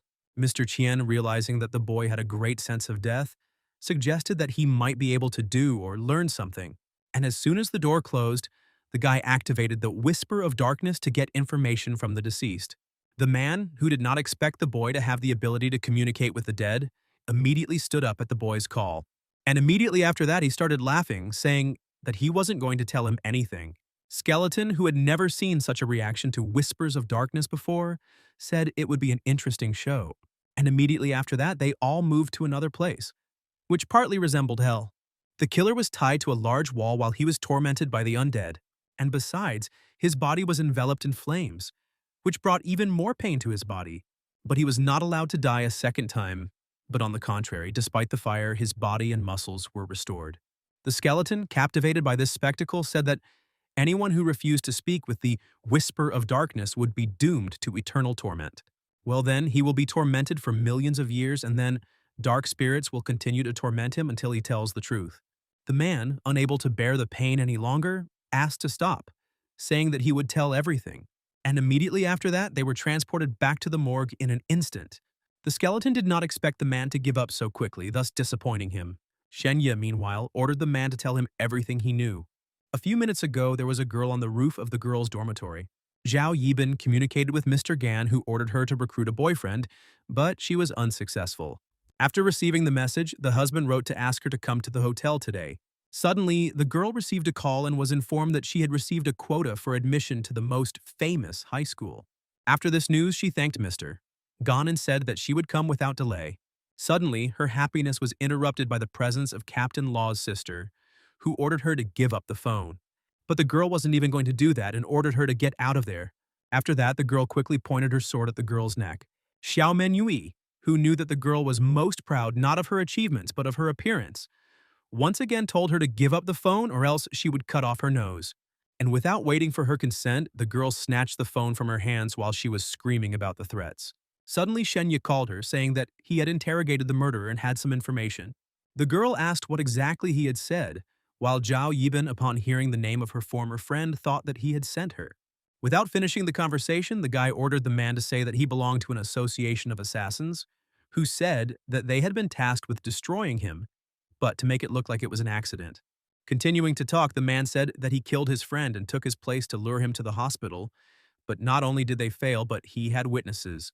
So, in addition to completing the task, they also had to find out why they didn't succeed on the first try, and this time, they decided to do it through the police. Shen Ya asked why they hid Captain Luo's body in the closet and asked where the real body was, to which he received an answer from the girl who said that it was found in the school sewer. This news made the boy so angry that in his anger he squeezed his phone so hard that its screen cracked. But despite all his anger, Shen Ya calmly asked who their customer was. The man replied that only the one in charge of the mission knew his name. Therefore, the next question for the guys was who exactly was their manager. The man said that he is called the Skinner, and that he himself is one of his experiments in skin replacement, and that he is currently in the maple forest. When Shen Ya asked if he had any weaknesses, the man replied that his strength was so powerful that he couldn't even think of any. And when asked why he wouldn't personally destroy him, he replied that his reputation was so high that he couldn't get his hands dirty by killing an ordinary teenager. Otherwise, it would destroy his reputation. After that, the man added that this man had an unusual habit, and that habit was cannibalism, which didn't really surprise the girl who had been listening to their conversation all this time. And immediately after that, the girl said that she was going to meet this person, and immediately after that, she hung up, not giving the guy a chance to convince her not to do it. The man, who also heard the girl's words, laughed at them because he knew perfectly well that the killer liked to eat young and innocent girls. For his words, he was immediately hit by Shen Ya, causing several of his teeth to fall out. Meanwhile, there were residents at the five-star hotel in the maple forest. At that time, the person in charge of the order regarding Shen Yu was eating dinner. The man tasted and evaluated his victim's food. The girl sitting with him said that the Bloody Mary cocktail perfectly complemented this taste. She turned out to be the same nurse who had become a witness, who had now become part of the man's meal. Suddenly, a notification came to the man's phone. After apologizing to his interlocutor, the man read that he had received another order, but this time, they asked him to take care of it personally. The man wasn't going to just take on the matter personally and asked his interlocutor what he would offer him in exchange. As soon as the man received the message that he would give him a girl in exchange, he immediately laughed at his message because his standards were very high. But as soon as he saw the girl's photo, he immediately changed his mind. He was already mentally imagining what he would do with this beautiful, innocent lamb. Therefore, the man, already dreaming about her, immediately agreed to the order. Realizing that he had little time for today's date, he realized that he needed to prepare a lot. The man thought as he walked that he needed to change something about himself. Suddenly, he remembered the most important thing, looking at his interlocutor. After wrapping her in threads, he apologized and said that their relationship was over. And after destroying her body to pieces, he said that he could not allow her to upset his guest. Meanwhile, Shenya's identity was identified and he named the phrase through which his call can be activated. Mr. Gan really liked his phrase, "In just 10 steps, a person can die." And at that moment, a transparent racer's motorcycle appeared in front of the boy. Looking at the motorcycle with admiration, the guy listened carefully to all the characteristics about it. And the bigger surprise for the guy was that the motorcycle could fly. Coming closer, the boy said that if it were red, it would be better. And the next moment, a red motorcycle stood in front of him. Because thanks to the motorcycle's new body, which was made of dragon material, it could change color. The guy was satisfied, but he would like to master the technique of wielding a sword, to which the man said that he was very dangerous now. So he got a motorcycle so that he could escape quickly. Shenya suggested that if Kunlun thought the situation was dangerous, he knew who was going to kill him. The man replied that even if he knew, he definitely wouldn't interfere in such nonsense. He had to monitor the security of civilization, and only if they needed the guy could he share information with him. Shenya immediately fell silent, as he had long since realized that if a person has no value in this world, then no one cares whether they are alive or dead. And immediately after that, he thought about how Xiao Manui was tearing off his skin. After that, the man told the boy not to go anywhere and that his floor would be locked, so no one could come to him, and added that he would take him to the exam tomorrow. Meanwhile, the girls had already arrived at the hotel where Zhao Yibin was supposed to meet Mr. Gan. Zhao Yibin didn't want to take the girl with her, but she had no choice. And now, she could only hope that Mr. Gan wouldn't get angry.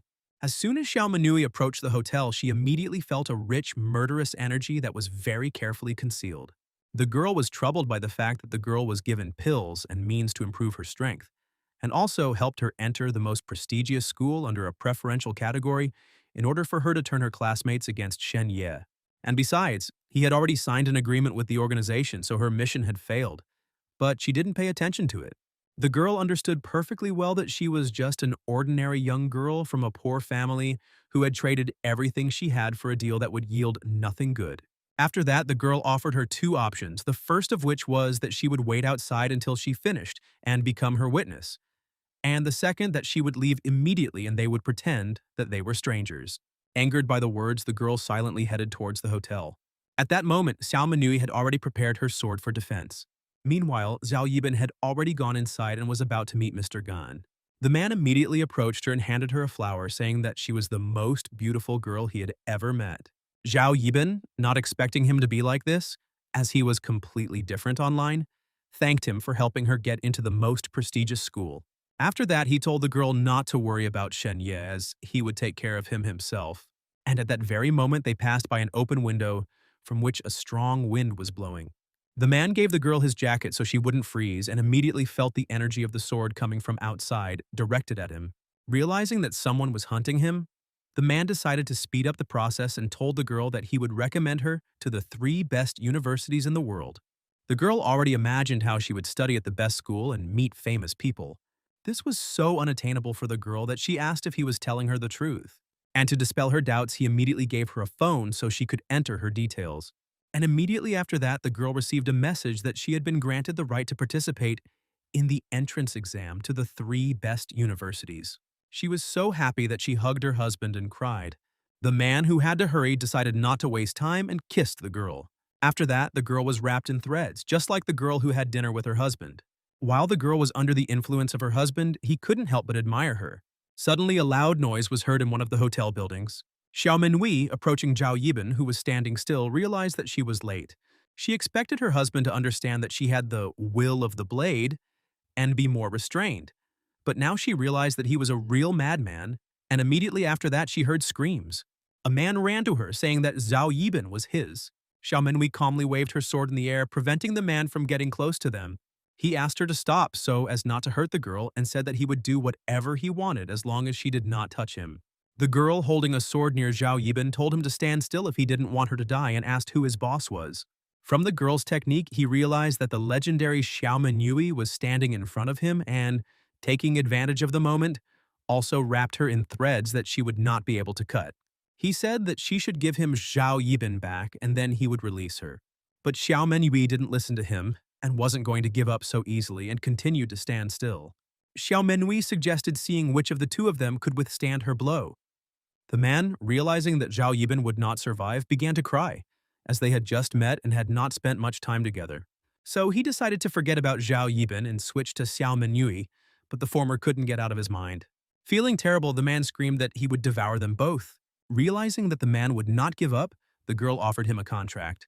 The man, who had already accepted his true identity, was interested in the girl's words that if he told who his client was, she would give him Zhao Yibin and even give him a chance to kill her. But the man was not going to make a contract with her because, in his opinion, even if there was no contract, he would still be able to get her body by killing her. The girl did not share her husband's opinion and explained that even if he could defeat her, he would receive her in parts, and if there was a deal, she could guarantee that her family would not do anything to him. The man continued to stand silently, regaining his human appearance. He couldn't quite believe that the girl was telling the truth and asked her again. But just the thought of Xiao Manui and what he would do to her made him make a deal with her. The girl calmly and coolly responded to his words, saying that her blade would destroy him. And the next moment he was holding Zhao Yibin in his arms, about to take her to a safe place, because the moment he said the puppeteer's name, he might have problems, and he didn't want anyone to interfere with them. Meanwhile, Shen Ya tried to call Xiao Manui to no avail, worried that something might happen to her. So he decided to ask the skeleton if the girl had any chance against that man. The skeleton said that he did not know him personally, but felt that his strength was much greater than Xiao Menyu's. With these words, he suggested that the boy go to sleep. At that moment, the guy remembered all the people who died partly because of him, and in addition, he dragged Xiao Menyui into his problems. The girl was one of those who tried to prove this case to the end. So he wasn't going to let her die until suddenly someone called him. The girl said that her mother told her that if she couldn't reach her, she should try calling Shen Ya. When the boy asked who she was, the girl explained that she was the daughter of a nurse who was the only witness who saw the killer. Then the girl added that they were going to meet her mother, but she still hadn't come, and then the guy decided to go to her. At first, the guy put his motorcycle in the storage room, despite the skeleton's words, who wanted to stay at the headquarters because it was very safe and comfortable there. While Shen Ya was preparing for the journey, the skeleton tried to dissuade him, because when he dies, he doesn't know what will happen to him. After that, the guy went out onto the balcony of the 105th floor, and he won't be able to escape from here. Assuming that Shen Ya was going to escape on a motorcycle, the skeleton warned that it would cause a lot of noise. And immediately after that, the skeleton finally realized that the boy was going to jump off the roof. Shen Ya, meanwhile, silently stared at the starry sky. And the next moment, he calmly jumped off the roof, despite the skeleton's words. In a few seconds, the boy created a gate in front of him, preparing to jump through it. And the next moment, he was in the corridor, which was at the gate. Then he found himself back in his own world as he opened the gate at a safe height, using the horror world as an aerial platform to avoid crashing. Repeating this over and over again, he created numerous points of support in the air, and eventually he entered the goal one last time. When the boy finally landed on the ground, he struggled to keep his balance as the skeleton screamed at him again. After that, he took out his motorcycle, preparing to go on a trip. But before using the motorcycle, he needed to enter a password which he had already done. And the next moment, he was racing through the empty city roads at incredible speed. And in a few minutes, he arrived at the place where the girl was waiting for him. In front of him, he saw a little girl who was going to look for her mother because she was not answering her. While the boy was trying to call the police to no avail, the girl asked if her mother was even alive, and the boy didn't know what to tell her. Upon learning that her father had died long ago, he said he would take her to a safe place and try to find her mother himself. After that, he ordered the artificial intelligence, which was installed in the motorcycle, to take the girl to a safe place and then return to him. Despite this, the girl herself was scared and said she wanted to go to her mother. But after he said he would try to find her mother while she was in a safe place, the girl calmed down. So with tears in her eyes, she agreed to wait for him in a safe place. And as soon as the girl left, the skeleton began to tell him not to engage in delusions, since he would not find her mother, and the girl would become a burden to him. Shen Ya knew that her mother died because of him and told the skeleton, who thought he was too kind. The skeleton asked the boy if he sensed anything strange in the area. Shen Ya, who was busy with the girl, really didn't notice anything until he heard the skeleton's words and immediately realized that there was no living person here. Suddenly, they heard the sounds of battle from the maple forest where Xiao Menyu should be now, and realized that they could not wait any longer. After that, the guy ran to the hotel, telling the skeleton that he had warned him about the danger. Upon entering, the first person the guy saw was a dead receptionist who asked if he had booked a room. Taking out his weapon and activating his skill, he asked the girl how she died and what they were doing here. The girl calmly told him that the owner had killed them to satisfy his desires and control their souls and order them to do terrible things. When asked why they didn't attack him, the girl explained that they were set up like puppets and therefore she wasn't going to do anything until there was an order. When he asked who else died here besides her, the girl said that everyone did. And as bloody tears began to flow from her eyes, she said that all the people in that area were dead. This surprised the boy so much that he even froze for a few seconds. Suddenly, the boy heard someone struggling on the roof. And realizing that this was his chance, he quickly ran towards the sounds of battle. He tried to find where this was happening, and kicking down the door, he was surprised by what he saw next. In front of him, he saw a room filled with bodies, and according to the skeleton, it was one of the smallest such rooms. Having activated the Whisper of Darkness, he asked people if there was anyone alive here. While everyone answered that they didn't know anything about it, one of the girls said that she knew him. It was the same nurse who was on duty at the time. Shen Ya apologized to her because he knew she died because of him. The girl didn't care about it anymore because she was already dead, but she still asked him to avenge them. Shen Ya told them not to worry and promised that he would do it, adding that he would take care of her daughter. The words about his daughter really impressed the girl because she didn't understand who he was talking about. Shen Ya, tensed by her words, said that she had called him and asked for help. At the same moment, a whirlwind of debris appeared in front of the boy, covering the nurse's face. Meanwhile, a powerful explosion occurred in one of the buildings. The skeleton explained that the building collapsed due to an explosion upstairs. Then the skeleton added that one of the people upstairs had very weak energy, and it was this person who was approaching them. Shen Yi really had a similar feeling, so to protect his body from hitting the ground, he put out his arms. And the next moment, Xiao Mengyu fell unconscious into his arms. For a moment, the girl opened her eyes and didn't expect to see Shen Ye here, so she asked him what he had forgotten here. Hearing his answer that he had come to save her, the girl called him an idiot because he had very little strength to overcome him. The girl who had been hiding her true power all this time so that her husband would be seduced never expected this boy to come to her aid. So she was going to say something to him, but she didn't have time, because she got hit on her cheek. He immediately apologized to her and said that he had no other choice, because otherwise she would find out how he traveled the worlds. Meanwhile, the man walked through the rubble and tried to find Xiao Manui.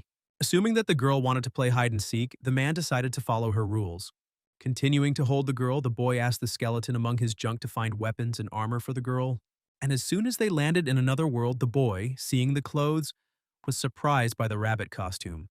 When asked where he got such a suit, the skeleton replied that he took it from a dead man. Suddenly, the men who were nearby heard cries for help. Upon entering, the men immediately turned to him, knowing his last name. After that, he laid the girl down, who was unconscious, and asked to help her. Shen Ya, remembering that medicine is expensive for people, handed them the funds donated by Prince Lane. Seeing the emblem on the bag, the man asked if this was the money that had been allocated for education. Shen Ya, without any time, told the men who continued talking to shut up and help the girl. After that, the men said they would do everything possible to cure her and stood in a circle around the girl. While watching the treatment helper, the boy saw a message that he had donated his money to save his friend, for which he received a new nickname, the Immortal. Suddenly, men approached him, calling him by his new nickname and saying that the treatment was complete. One of the men said that because they used the best medicine, her recovery was very rapid, and she came to her senses within minutes. When Shen Ye was about to return to his main world to wake up the girl there, the men looked after him and thought that she was his girlfriend, because he had spent so much money on her.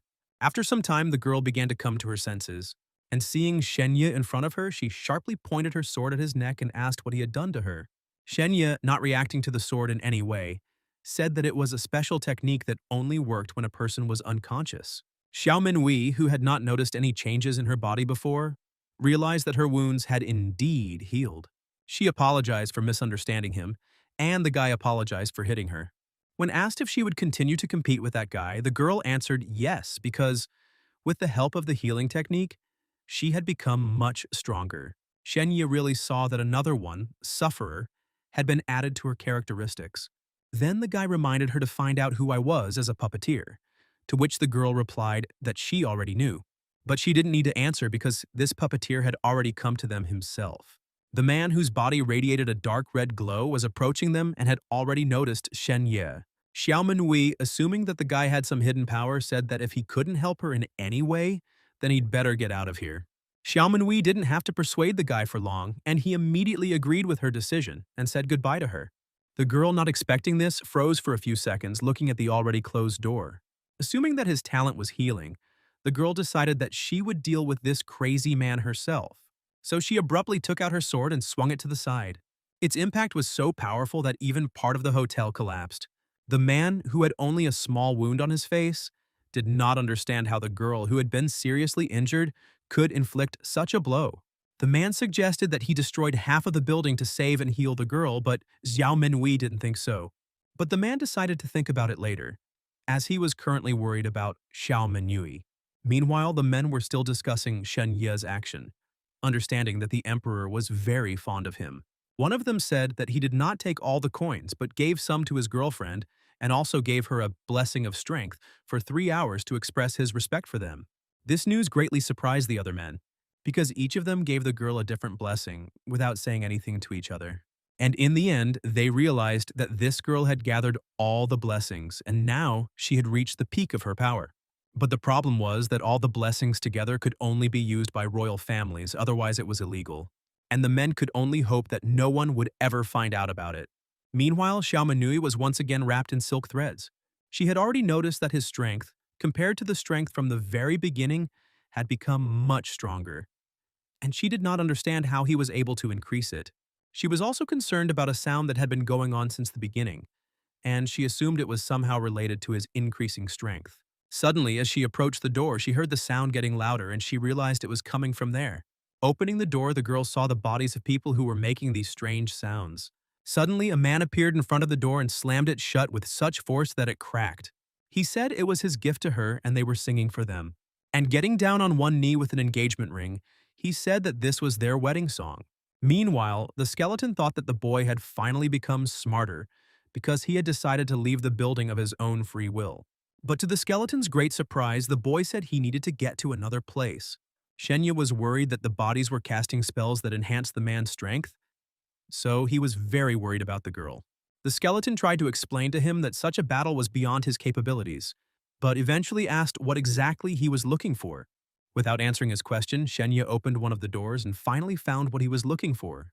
The skeleton, seeing several computers in front of him, did not understand why the boy needed them. Shen Ya said that now was the time to test his skills, and these words prompted the skeleton to make an incredible assumption.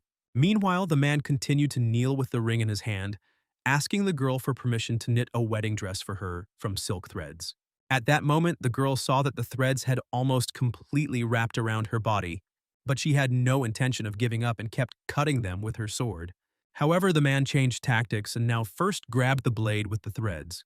And within a few seconds, the man was back in front of her and asked her to put the ring on. And just as the boy was about to do it, the girl took out another of her swords. But she immediately directed it at her husband. He didn't expect there to be another sword in the sword at all. But only smiling at her futile attempts, he said that with the help of the blood demon's curse, he was invincible. Meanwhile, the man, who already believed that the outcome of events was already decided, began to be enveloped by dark lines. Xiao Manui, calmly continuing to cut the threads, said that this was not yet a fact. And immediately after that, she took 2 swords in both hands. The man, who was not afraid at all, only laughed at her actions. After all, even though the girl uses the paired blades of the sun and moon at a fairly young age, demonstrating her high level of fencing, the man still believed that she would die today. Without listening to his words, the girl briefly and coldly told him to die. And immediately after her words, she pointed her swords at him. But that's all the man expected from her. Because while she was trying to destroy him, the man summoned a demon, to whom he made tens of thousands of sacrifices. The next moment, a giant monster appeared behind the man. Xiao Manui already realized that she wouldn't have time to do anything, since the man had already summoned the demon, which with every moment captured her more and more in its web. Meanwhile, Shen Ya asked his friends how they were doing through the microphone. Shen Ya's voice was heard not only by the girl but also by the man, who even stopped for a moment, not expecting to hear it here. Meanwhile, the voices continued to chant spells until Shen Ya activated the Whisper of Darkness. And the next moment, instead of chanting spells, the dead began to talk about despair and how much they were hurting right now. The angry man could not understand who exactly and how was able to stop his curse. Meanwhile, Xiao Manui wasted no time and already approached the man closely, intending to destroy him. And the next moment, the man's body was pierced by both swords. Continuing to stand and hold her sword, the girl said with a heaviness in her voice that his end had finally come. But suddenly she heard the voice of the man who was still alive, who said that she would never be able to kill him. While the dead still filled the space with their screams, the girl assumed that he had some kind of special armor, since her powerful blow had failed to kill him. But then it got even worse as the corpses again began to shout spells instead of screams, thereby increasing the man's power. Meanwhile, Shen Ya loudly asked the dead if they knew how to sing the Happy Birthday song. And since there was not a single person on the planet who did not know this song, the voices began to speak in human voices again, thereby surprising the man again. And as soon as they began to sing, the man's curse faded again. Xiao Manui tried to contain her emotions, despite the absurdity of the situation she found herself in. As the voices continued to sing, the man cursed and threatened Shen Ya. Trying to somehow calm his anger, the man began kicking so hard that the floor gave way under him. The skeleton understood perfectly well that the man would soon reach him and warned Shen Ya about this. Shen Ya himself understood this perfectly, so he asked the voices to sing their favorite songs at the end. And at that moment, he began to run away from the man who was still strong and could easily destroy Shen Ya. But unfortunately, he saw it rapidly approaching him. And just as the man was about to destroy Shen Ya, a blue beam from Xiao Menyu's sword appeared between them. While the girl told the boy to run away when she tried to stop him, He couldn't help but marvel at the girl's talents and speed. The man, tired of this situation, said in a calm voice that if he dared to run away, he would simply destroy his parents. While the girl told the fleeing boy not to believe his words, the man continued to say that he would eat them right in front of his eyes. And while the man continued to say what would make him with his parents, the boy showed him the middle finger. After some time, having found a more or less safe place near them, the man walked and thought about what he should do. The skeleton at that moment tried to calm the boy down because he understood perfectly well that if the boy had at least some techniques, he would have a chance to take part in the battle, otherwise, he would simply be destroyed. Shen Ya, realizing that the skeleton was completely right, asked if he could take its body and become it and defeat the man. The skeleton said that he was already too weak for this, and besides, he was very badly injured and had not yet recovered, so he advised the boy to find a way to escape. Shen Ya, upon hearing his words, said that then they could talk about another matter. Remembering that they had a deal, he suggested that the skeleton sign a new contract. Holding the ring in his hand, he said that he would help him regain his strength, and in return, he would help him defeat this monster. The skeleton, remembering how he himself told the boy how difficult it was to cure people like him, because it took a lot of people, suggested that he wanted to use the people in the hotel. When the boy asked if there would be enough dead people to cure him, the skeleton replied that for this to happen, they would need to sing a sacrificial song, but he did not have the strength to force them to do so. And the skeleton added that as soon as the man realized what he was trying to do, he would try to stop him. The skeleton, worried about what would happen to him after the boy's death, asked if he really wanted to die, to which the boy replied that if he did die, he could use the magic of the dead to turn him into his slave, to which the skeleton happily agreed. And finally, after discussing all the conditions, they concluded a contract between themselves. After that, the man asked to be told what exactly needed to be sung to the dead person in order to cure him. But the skeleton was unhappy that Shen Ya was going to use a recorder with a recording of his sacrificial speech to cure him. But in the end, the skeleton's desire to be cured won out, so he agreed to the boy's terms. And having already run out of the room where he was hiding, he again turned to the dead and asked them to sing word for word what he would now ask. And the dead, who could not help but succumb to the whisper of darkness, began to sing. And this was immediately noticed by the man, whose strength was weakening again due to the lack of a spell. And when the recording was over, the guy suggested that the spirits say it again, but together. Meanwhile, the man really didn't like that Shen Yu was able to control corpses and decided to end him as soon as possible. The skeleton, happy that he would soon recover, warned the boy to try to avoid the skin ripper, or he would try to stop him. So while the corpses continued to sing, the skeleton advised the boy to run to the top of the steps, where there was a cluster of spirits. But to Shen Ya's great surprise, he saw that the man was already approaching him. He wanted to destroy this guy who was bothering him so much at all costs. But as usual, Manui stood in his way. Therefore, taking advantage of the moment before the voices cast spells and increased the man's strength, she tried to wound him again. What bothered her was that the man was crazy about killing Shen Ye, but the girl was unable to stop the man, who was rapidly approaching Shen Ye with the help of blows.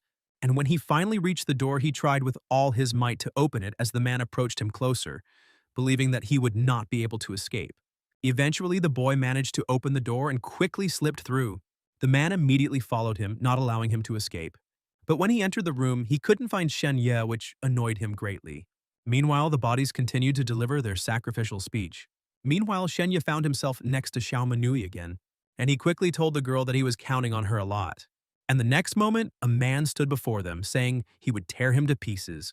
But at that moment, they saw before them the spirits of people who had already voluntarily wanted to give up their souls to cure the skeleton, which meant that he would recover very quickly.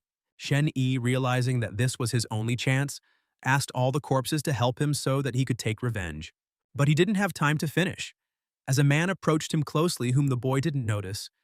But fortunately, the girl deprived him of his limbs, so he didn't do anything.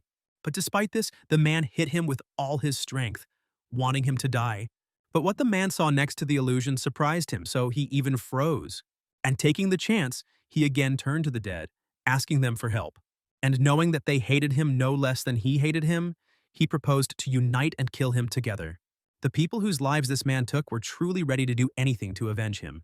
But the man didn't pay much attention to their threats, believing that he could not be killed. Suddenly, he felt something big hit his back. It was a giant bone that hit him on the floor, one he had recently broken himself. Manui, trying despite the rising storm of smoke, tried to make out what kind of creature was standing in front of her. Meanwhile, the skeleton said it was his fault that he was a day late. And after that, he plunged his giant sword into the man's body, intending to kill him. Shen Ya, continuing the skeleton's words, told him to die in front of all those he himself had killed. And only now did the man realize what a disaster he had found himself in, because he didn't know that the guy had such power. And Manui only now understood what Shen Ya's trump card was. Meanwhile, Shen Ya realized that it was time to end. Therefore, taking his sword, he swung at the man without hesitation. But he was still alive and was sure that no one would ever defeat him. The skeleton did not understand what was happening, because the silken red threads were already rapidly approaching him and his hand in which he held the sword. Suddenly, the skeleton laughed, because it was funny that the man considered these worthless threads to be his weapons, and immediately after that, he brought his sword almost to the man's body. The man didn't understand what was happening and why the skeleton hadn't yet stuck the sword in his back, to which he immediately received the answer that the skeleton considered him so worthless that he wasn't even going to get his hands dirty with him. But they all heard the pleas of all the souls who had been in captivity for a long time, asking him for revenge. And so it is time to give them back their freedom. And immediately after that, the skeleton activated Soul Revival. Manui, who had been nearby the whole time, immediately saw that something strange was happening to the dead. Meanwhile, the skeleton told the ghosts that the time had come for their revenge. The man, who had tried unsuccessfully to take control of the dead, realized that the skeleton had robbed him of his power.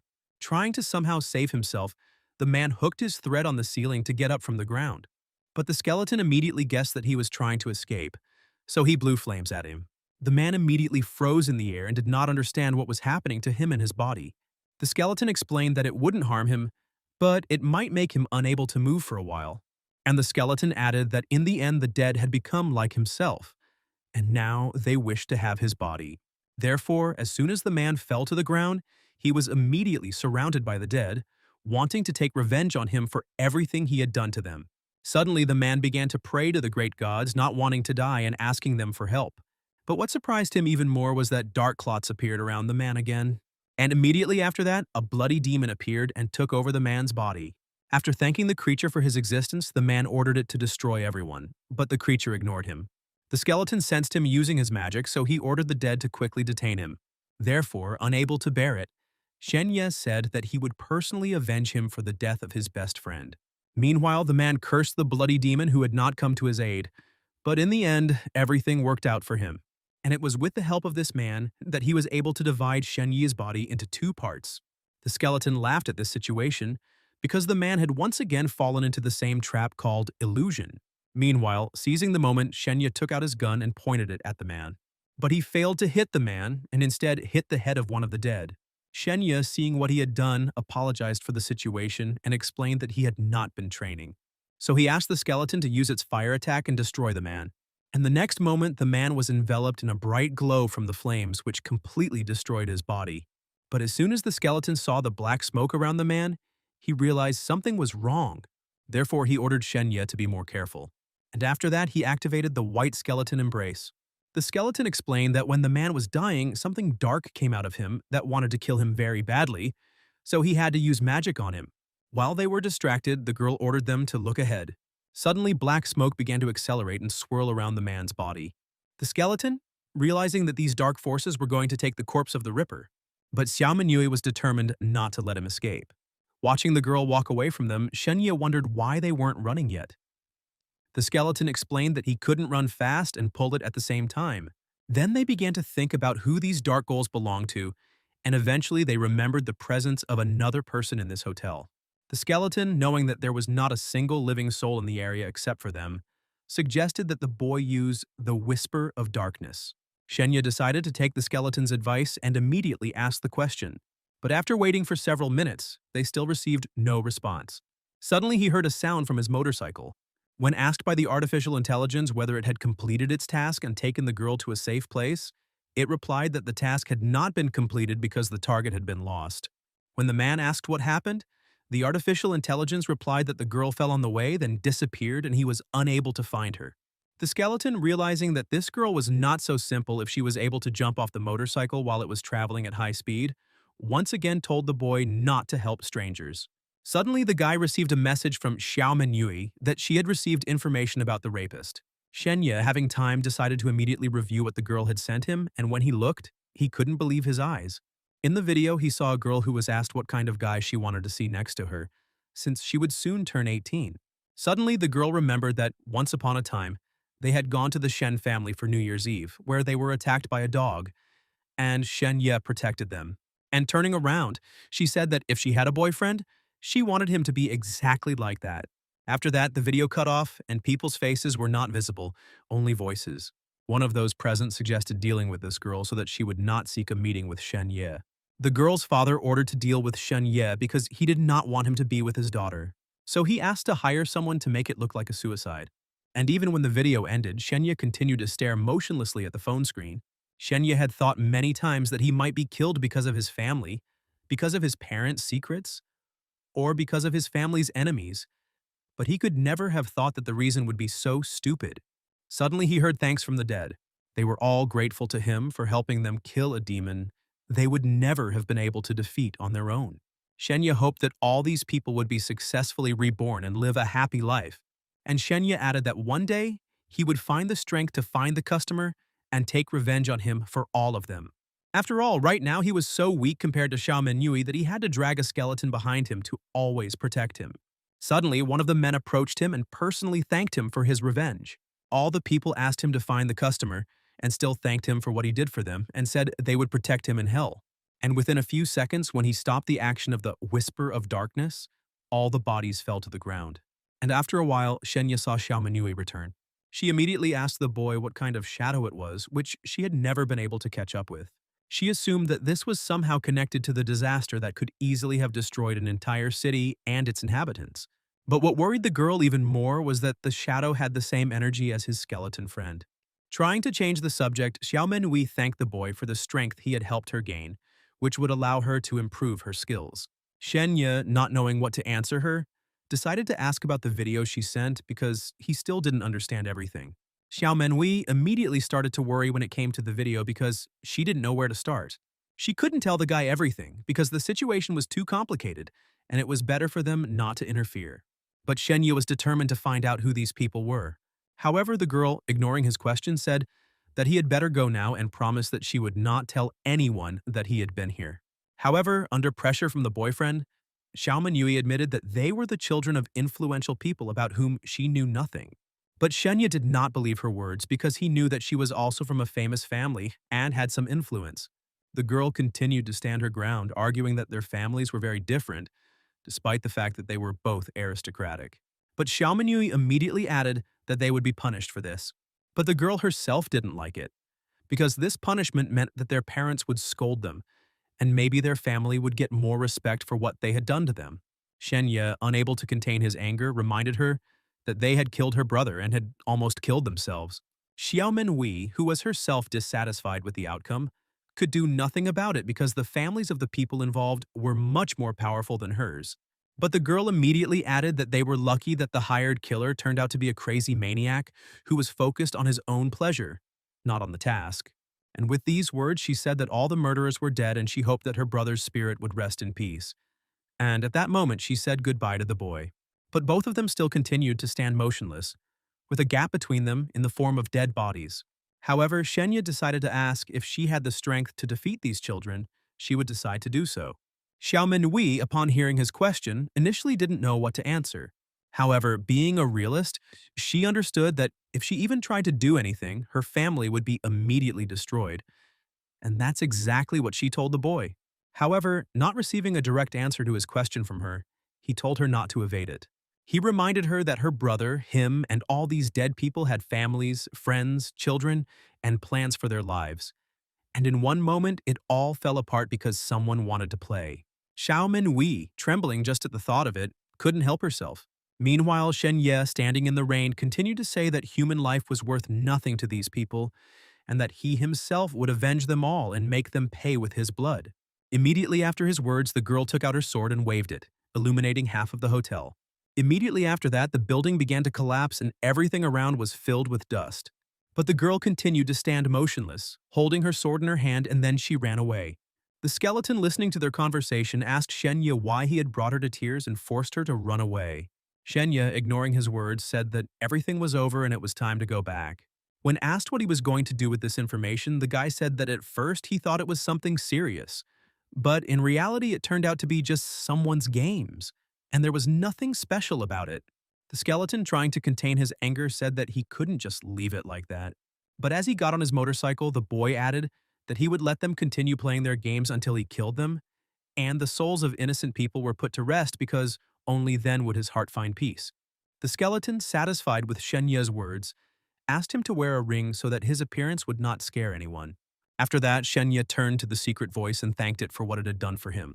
Meanwhile, one person was watching them the whole time, and it was the same girl who was saved by the boy, who was thinking about how much the boy had grown. After that, she assumed her true appearance, and she added that over time he became even more stupid than he was as a child. Suddenly, she heard a question coming from her headphones about whether she should approach him. When she said that it wasn't time yet, the voice said that he had saved her and even given his motorcycle so that she could arrive safe and sound. And the voice immediately added that with her behavior, she had almost exposed him and asked what she would do if he was caught. Trying to appease him, the girl said she would treat him to something, but he immediately realized that she needed something from him. The girl confirmed his assumption, asking him to hide from everyone, especially from her sister, that she was here, as well as the traces of Shen Ya's battle. The voice reminded her of the girl who had been there all this time, but she indifferently replied that she would not betray him. The voice wasted no time in getting to work, and immediately after that, the headphones transformed into the shadow of a dragon. And in a moment, everything was done, because he really wanted to eat something delicious. Immediately afterwards, Songchen received a message from her sister saying that she was throwing a party and told her to hurry up. But the girl, having promised her assistant noodles, didn't even go to the party, despite the fact that she might have problems. After all, unlike her sister, she never felt comfortable at such events. And jumping down, she said that she was nothing but trash, worthless, thereby making the voice that knew it wasn't true laugh. Meanwhile, people's bodies hung over the bathtub, filling it with blood. In this bathtub was a living skin ripper screaming in pain. Feeling the pain, he realized that he was alive, but he did not understand how it happened. Coming out of the bath, he turned to the great god and asked if he had helped resurrect him. And seeing in front of him the same monster that had saved him before, he immediately knelt down and began to thank him. But he immediately added that, according to the agreement between them, he had already paid the appropriate price for his life. His words angered the monster so much that it, using its powers, began to torture him. Trying to calm him down, the boy said that he had never doubted him. Having calmed down a little, the monster said that there was a certain azure, and it was inconvenient for him to appear in the dark. The man immediately fell to his knees again and began to apologize for not feeling someone else's presence next to him. The monster, who initially believed their world to be weak and worthless, would never have thought that there would be a human who could defeat him and seize his power. And he added that even other similar creatures have descended here and are hiding here. Hearing the monster fall silent, the man asked with fear in his voice where he was. Suddenly, the door opened and Zhao Yibin entered the room. While the girl was fixing her hair, the man continued to look at her and could not understand how this could be. After all, he understood that before him stood the same great god who had saved his life. When he said that he had done a good job this time, the man immediately knelt before him, saying that he would always serve him. The monster calmly asked him to take him into his world and show him all the secrets. And he added that he needed that guy Shen Ya. Zhao Yibin didn't understand how the guy was able to defeat the Skinner, and added that she had been gathering this power for years, so she couldn't just give it away, and in order to get it back, she needed a lot of sacrifices. And looking at the wounded man, she assumed that he also felt this pain inside himself. She explained that this was punishment for the puppet she used to resurrect him. The man truly saw a mouth in his stomach that needed to be constantly fed, lest it eat his soul. Therefore, Zhao Yibin ordered him to go hunting and take 1,000 innocent souls. The man, who had already missed his hobby, immediately decided to carry out the order of the great god.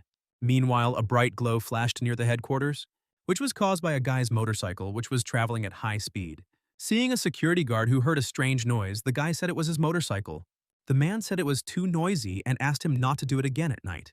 After that, the guy found himself in his room and was finally able to breathe a sigh of relief. He could never have thought before that all these people were someone's game because he had once helped 2 girls as a child. Suddenly, he heard his phone ring and saw that it was the Shen family calling him. When he picked up the phone, he heard the man introduce himself as his uncle. Shen Ya remembered his cold attitude towards his family very well. He also remembered that he was responsible for his family's daily affairs and therefore did not understand why he was calling him. He learned that his mother had come to their place to get medicine for him while he was in the hospital and said that he could come any time, and then changed the subject by reminding him of the New Year's Eve he had when he was a child. When the boy replied that he remembered perfectly, his uncle said that he had caused a lot of trouble in the past, and therefore, he should apologize to all the noble families. As he continued to listen, saying that he needed to apologize publicly to restore their family's authority, Shen Ya realized that this was the consequence of Manui telling others everything she knew about them. But at the same time, he understood that if he went to apologize, it would mean that he was admitting his wrongdoing. And then he will become the scapegoat. And his family will gain the favor of all these families, and his uncle will also receive his reward. But he still remembered that the hunt for him was not over, and it could threaten his family or Xiao. So the boy told his uncle that he didn't remember offending anyone, so he asked him to give him examples of when it happened and under what circumstances. But he was not going to answer the boy's questions and ordered him to do as he said. And the boy realized that they simply wanted to sell him for the benefit of his family. The uncle, hearing that he wanted something in exchange for his apology, asked what exactly he wanted, to which the boy replied that he had certain suspicions, and using his attribute of politeness, he asked what he was allowed to do. And after that, without mincing words, he said that he himself should please those people. The man wanted to say something else, but suddenly he hung up. Suddenly, Shen Ya received another phone call, but this time it was a video call. A lady from an influential family called him and invited him to come to their party. What he saw even made the boy's nose bleed. Meanwhile, the girls continued to talk about how handsome he was and how they would like to meet him. The guy said it was too late now and he couldn't join. One of the girls said that was nonsense because she could send people to bring him, but he refused again, explaining that it was very dangerous for him, and the girl replied that he simply did not respect her sister. And while the girl wanted to say something else, the guy had already ended the video call. Shen Ya, realizing that news spreads very quickly in influential families and everyone wants to see the person who saved the girl from an influential family, will therefore receive a lot of similar calls. Jumping onto the bed, the boy realized that these calls would soon start to get annoying, and he imagined that if he were a handsome, tall, and muscular guy, everyone would continue to look down on him. Suddenly, he saw a message that today he had the opportunity to gain a hidden ability. At that moment, the guy dreamed that he could just sit at home, and the enemies would be destroyed by themselves. But he understood that to avenge innocent people and to survive himself, he needed strength. And he understood perfectly well that he needed to find ways to become as strong as possible. And at that moment, the clock struck midnight. And at that moment, the boy activated his gate, about to enter it. And after a while, the boy found himself in a dark forest. Not far from him, he saw a skeleton. Shen Ya, approaching him closer, asked why he had come out. The skeleton briefly said that it was time to say goodbye. After a pause, the boy confirmed his words, saying that he was now free and cured. The skeleton added that he now needs to return to the undead clan, as he has a lot of unfinished business. And finally, the skeleton decided to give him a farewell gift in the form of a ring to keep things safe. And at that moment, they thought they had said goodbye forever. And when the skeleton was gone, the boy said he hoped it would find a place to survive. Suddenly, he heard a strange sound and saw a bunch of birds flying in one direction. And the next moment, the sky was illuminated by a purple glow. Intuitively lying on the ground, the guy didn't understand what was happening. Suddenly, he recognized the voice of the skeleton. He assumed that the skeleton had already met its enemy, until suddenly he heard the voice fade away and assumed that the skeleton could not withstand even one blow.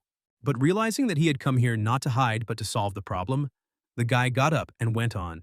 And at that moment, he received a message that he had been found, and added that if he ran away, it would affect the situation, and he would not receive a third independent entry.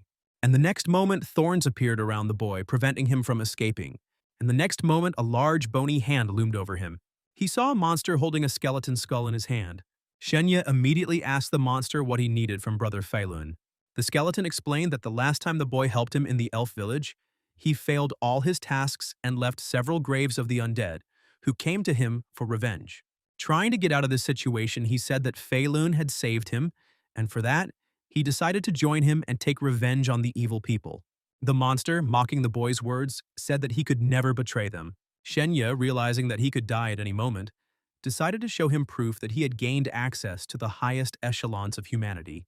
The monster curiously examined the thing he had received from the boy, and he learned that this heroic badge is given to the last survivor in the palace, and the one who receives it receives the attribute holiness. And immediately after that, he saw next to the guy the nicknames he had received over all this time. The other monsters also couldn't believe that this guy was telling the truth until they saw the prince's badge. Meanwhile, the monster tried to find out from the boy where he got this thing and immediately took the bony trap from him. Shen Ya, without taking his eyes off him, saw that his nickname was Death Star. Shen Ya, ignoring his question, said that he and brother Fei Lun had already decided everything and they needed to find an opportunity to kill the king. But even the metal did not convince the monster, who believed that he could never kill the king of men. Shen Ya, wanting the undead to believe his words, said that they had a channel to access higher people. And to convince him, the boy handed him a letter of recommendation from the prince. The monster, no longer understanding anything, started shouting and asked the boy who he was, to which Shen Ye asked why he was attacking Fei Lun.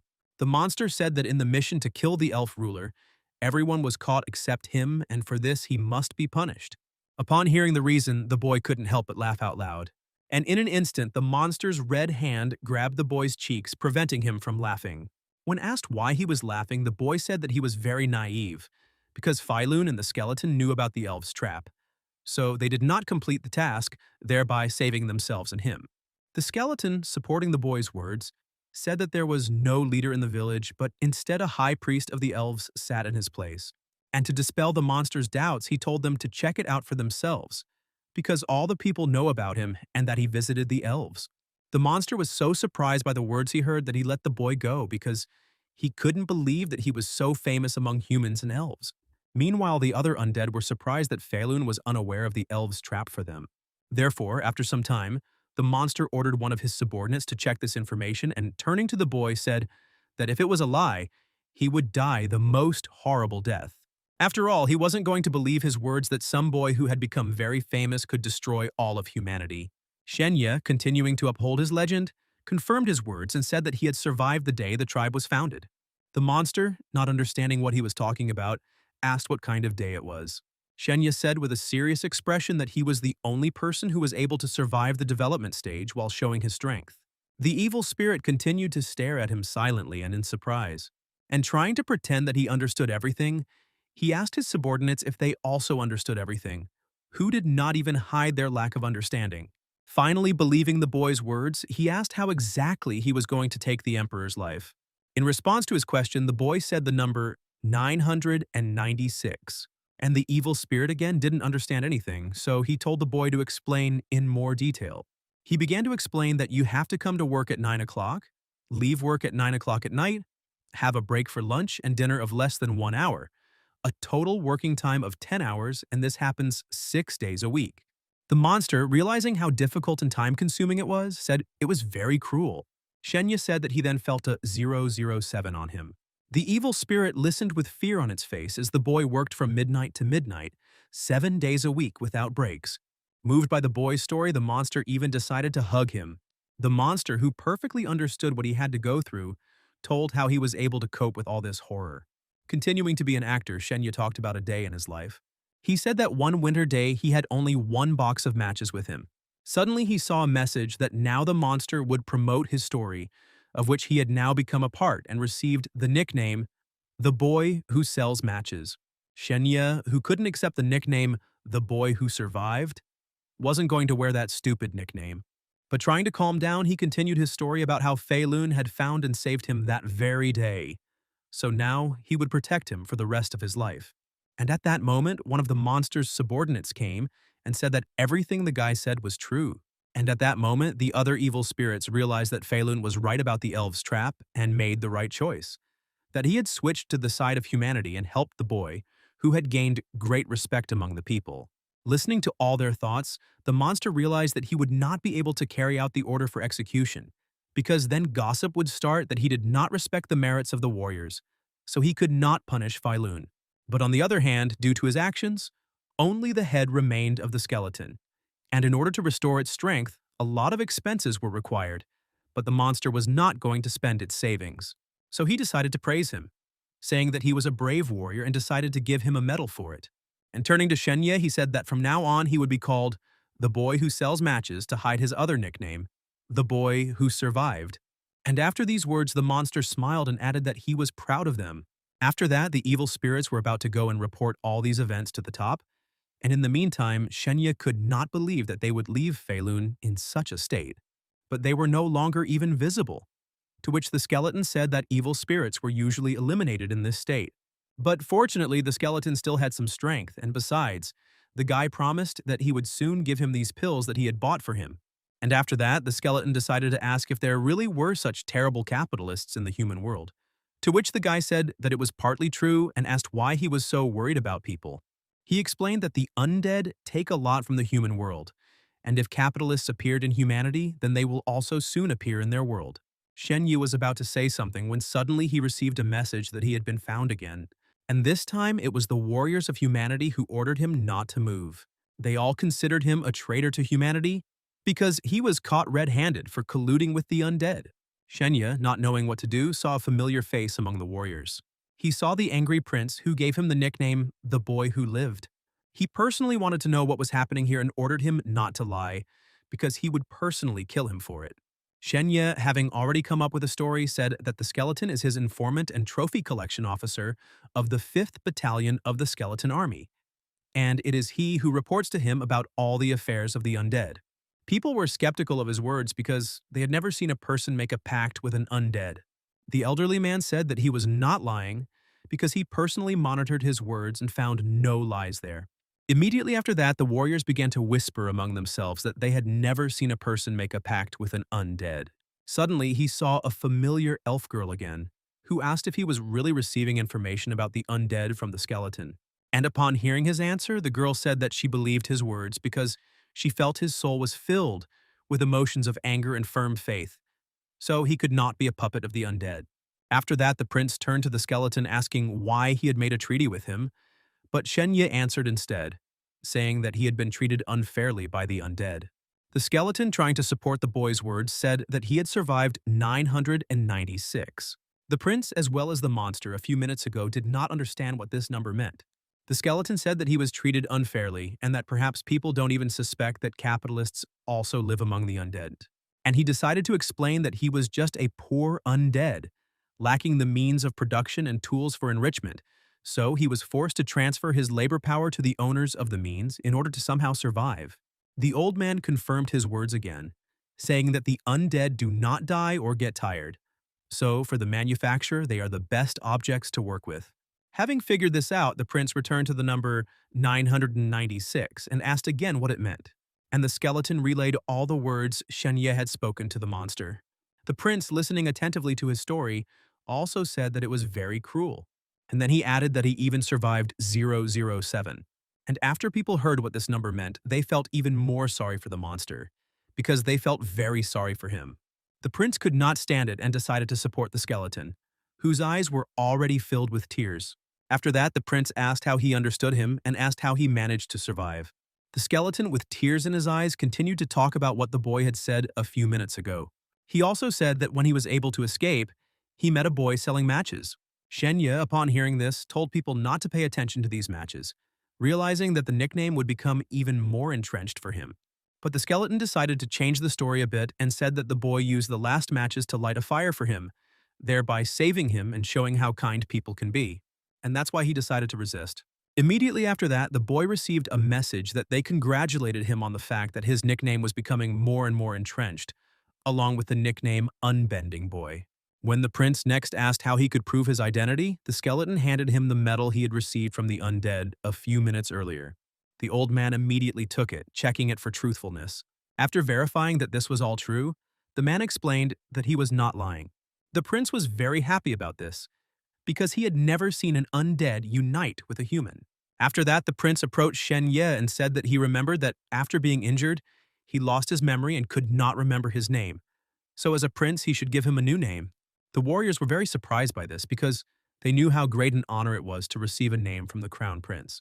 Meanwhile, the prince tried to think of a suitable name for him. Shen Ya, listening to his options, asked him not to let his name begin with Hao, and in the end, the prince named him Roly, which didn't upset Shen Ya much. But the prince could see from the boy's face that he didn't really like the name. Therefore, he decided to explain that in the history of mankind, there are two legendary children, and as soon as trouble strikes, they will come to save them. Their names were Roly and Peaky. So he said that if he didn't want to be Raleigh, he would become Peaky. Shen Ya remembered that the peaks were the brand of his old hairdryer, which looked like a pig. Immediately after that, all the warriors stood in a circle and shone with a bright light. At this moment, the prince took an oath from the boy that he would never betray humanity, otherwise he would perish, and after that he would become the most famous person in the world. And if he accomplished a feat, he would receive the title of Saint. Shen Ya, imagining his silly nicknames changing to Saint, thought this was a pretty good offer. Therefore, without any hesitation, he immediately began to swear. And as soon as this happened, he immediately shone with a bright light that blinded everyone present. The old man congratulated the boy and also made him happy that after the ceremony he would have to choose a new name. But the new name didn't change much because it was Saint Peaky. Immediately after that, the prince said that today's adventure had not happened and ordered him to be more careful, and if he performed a feat, he could ask him for anything. And after that, he handed Shen Ya the letter. He explained that this is a magical writing and everything written on it immediately synchronizes with his writing, and in the event of an important situation, he can provide important information. Shen Ya promised to serve faithfully and had already imagined how to use this writing. And telling the boy to be more careful, the prince ordered his soldiers to follow him. But in the end, the girl said that his name holds a great secret. She explained that according to legend, Peaky's weapon could change, sometimes to something no one had ever seen before. And after that, she advised him to train a lot to master the weapon and become a true master. When asked if many people had the same name, the girl said that she knew only 5 people and that they were distinguished only by the adjectives of this word. But after that, she added that he was a special Peaky because this name was given to him by the prince himself. And finally, after this conversation, they said goodbye. The skeleton, addressing the boy by his new name, said that they needed to go back, to which the boy said that he probably wanted to die since he called him by that name. Not understanding why the boy was angry, the skeleton continued to stare at him while he activated the gate. The skeleton, moving into the ring, still continued to tease the boy, who threatened to withhold the pill from him. Suddenly, when the boy tried to enter the gate, something strange happened that prevented him from doing so. Shen Ya asked the skeleton what he was doing. Suddenly, he received a message congratulating him that he had survived and had even stopped fighting with humans and the undead. And he also learned that the undead had left him a white bone badge, and the prince had given him a new name and performed a sacred ceremony. And this means that both great nations consider him their own.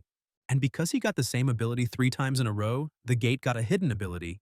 Once inside, he saw a message that the gate would be able to freeze time on one side for a few seconds while nothing happened on the other. But the guy was disappointed that this opportunity could only be used once a week. But then Shen Ya received a message that it could be improved by achieving greater success. He was immediately shown a trial version, which did not count towards his attempts. Shen Ya immediately wondered what the skeleton felt. And after that, he found himself in his room and went to bed, realizing that it was already 6 o'clock and he would have to get up soon. But just as he was about to fall asleep, he heard a knock on the door. The man introduced himself as Qian Jushan and told him to get ready because they were going to take an exam.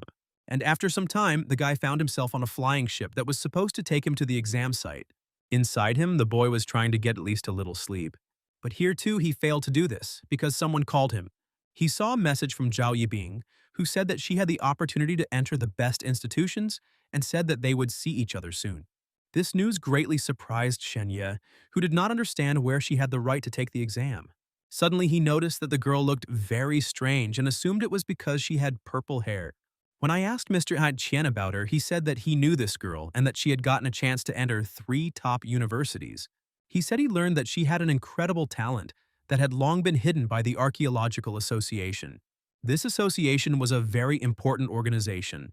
It was responsible for excavating various ruins, searching for humanity's past, and finding and preserving weapons knowledge. But the guy still didn't believe that this girl had any special talent. And besides, Xiao Manui was investigating this case, so maybe she also knew some information. No longer wanting to sleep, the boy pondered the information he had received. Remembering that he had brought the girl to tears last time, he thought she wouldn't want to talk to him. But in the end, he decided to call her, and in any case, he would apologize for his behavior. And at his urging, she picked up the phone and acted as if nothing had happened. So the guy immediately asked about Zhao Yibin. But what he heard next completely surprised him, because the girl said that Zhao Yibin had already died. Shen Ya immediately said that he received a message from her that she wanted to enter the top 3 universities. Xiao Manui said that she would also be taking the exam and said that they would talk when they met. Mr. Qian said the exam will be in 10 hours. And finally, the girl said that he should never meet Zhao Yibin alone because she is very dangerous. Without looking up from his book, mister, Qian asked if Xiao Mengyu had called him. He said that the shine of Xiu Menyui's sword was seen in the sky tonight, which meant that she had made great progress in her studies. Shen Ya, surprised by the news he heard, remembered that she managed to do this with the help of the power of her patron saint. But then the guy got angry that people from rich families get access to knowledge earlier than ordinary people. And despite the fact that they are almost the same age, he still doesn't have this knowledge, unlike her. These words were confirmed by Mr. Qian, who again did not even look up from his book. Understanding this gap between them, he had no idea how he would be able to successfully pass the exam. But the man tried to calm him down, saying that despite the fact that he was not receiving any support from his family, and even on the contrary was suffering from their persecution, he said that their organization would help him. Shen Ya thanked him for his support, but in his mind he thought that he was just afraid that he would leave their organization, which was why he was so worried about him. And Mr. Qian again began to talk about the girl's successes, but the boy could not listen to this, so he went to sleep. But he failed to do this again because a message came to his phone again. And as expected, it was Zhao, who really wanted to meet the guy alone. So the guy refused, saying he would only arrive tomorrow. But the girl was persistent, so he got the message. Zhao Yibin said that she was in the same place as him, so she suggested that they meet again. Shen Ya, after reading her message, assumed that this was a complicated coincidence, so he said that on the way they would stop at a temple. But the girl didn't calm down and sent the guy another message. She wrote that she was also going to visit the same temple and suggested having dinner there. Shen Ya knew perfectly well that this temple was hundreds of kilometers away from where she was now, and he had no idea how she could get there so quickly. Shen Ya, tired from all these events, had no desire to respond to her message. So, throwing away his phone, he decided he would talk to her after he got some sleep. And flying past the very temple he had spoken of, he believed that now she would do him no harm. Meanwhile, the girl standing next to the Skinner was still waiting for a message from Shen Ya, because she was going to get hers back at any cost. At that moment, she happened to be near the same temple that Shen Yi was talking about. Meanwhile, the boy had a dream about his childhood and his new year, which he spent with his entire Shen family. He remembered a giant monster chasing two little girls, and to his surprise he, unafraid of the monster, came to their defense. But this did not stop the animal, and it attacked Shen Ye. And after a while he found himself in the hospital, and the first ones he saw were his parents. He also mentioned that the girls made him cards as a thank you. They said it was time for them to go home, but they were very happy to spend their time with him. Shen Ye also prepared a card for them and gave it to them. And after that, he said goodbye to them as they drove away from him in the car. Suddenly, his sleep was interrupted by Mr. Chen calling out to him. He told the sleepy boy that it was time to eat. Shen Ya, thinking about the dream for the first time in 10 years, wondered what had happened to them in all this time. And after a while, when the boy saw the amount of food, he couldn't believe his eyes. So he immediately started eating everything very quickly while Mr. Qian looked at him strangely. And after a while, having eaten almost all the food, the boy was finally full. Suddenly, a guy approached him and asked if he could finish the leftovers. And as soon as Shen Ya allowed him to eat, he immediately began to quickly finish them. When asked about the need to take care of everyone on the airship, the man explained that it was not only their organization that was traveling on it, but also other societies. Without stopping eating, the boy introduced himself as being from the United Society of Eternal Life. Meanwhile, Mr. Qian addressed the gentleman, calling his name, and as soon as the boy heard it, he immediately realized that his mentor was standing next to them. The man also recognized Mr. Qian and couldn't help but be surprised that the man took on a newcomer this year, but he was even more surprised because the man took 7 people. After that, the situation became tense and Mr. Qian said they would go talk to him. After that, the boy called Shen Ye to show him an interesting place on the airship. He took him to a place where he could go bowling, which he offered to do. Suddenly, Guo Yunye showed him a card he had never seen before. He saw an inscription on it that in order to get a unique card, he had to eat free food from 7 other candidates. Shen Ye, still not understanding what it was, asked the boy about it. The man, surprised that he had never heard of it, put the card in his palm. And immediately after that, the same card appeared in Shen Ye's hand. Shen Ye noticed that he immediately had a task. Guo Yunye explained that once he completed them, he would be able to become a permanent member of the card set. Guo Yunye, looking at the boy's face and hearing his question about the benefit of this, couldn't understand how he had even gotten into the exam. He explained that the Tarot Tower is an arbitration body, and for this exam, this set of cards is equal to the exam assistance system they have released, and by completing the tasks, he will be able to gain unique knowledge about the exams. And the guy added that if his grade is in the middle, it will only benefit him.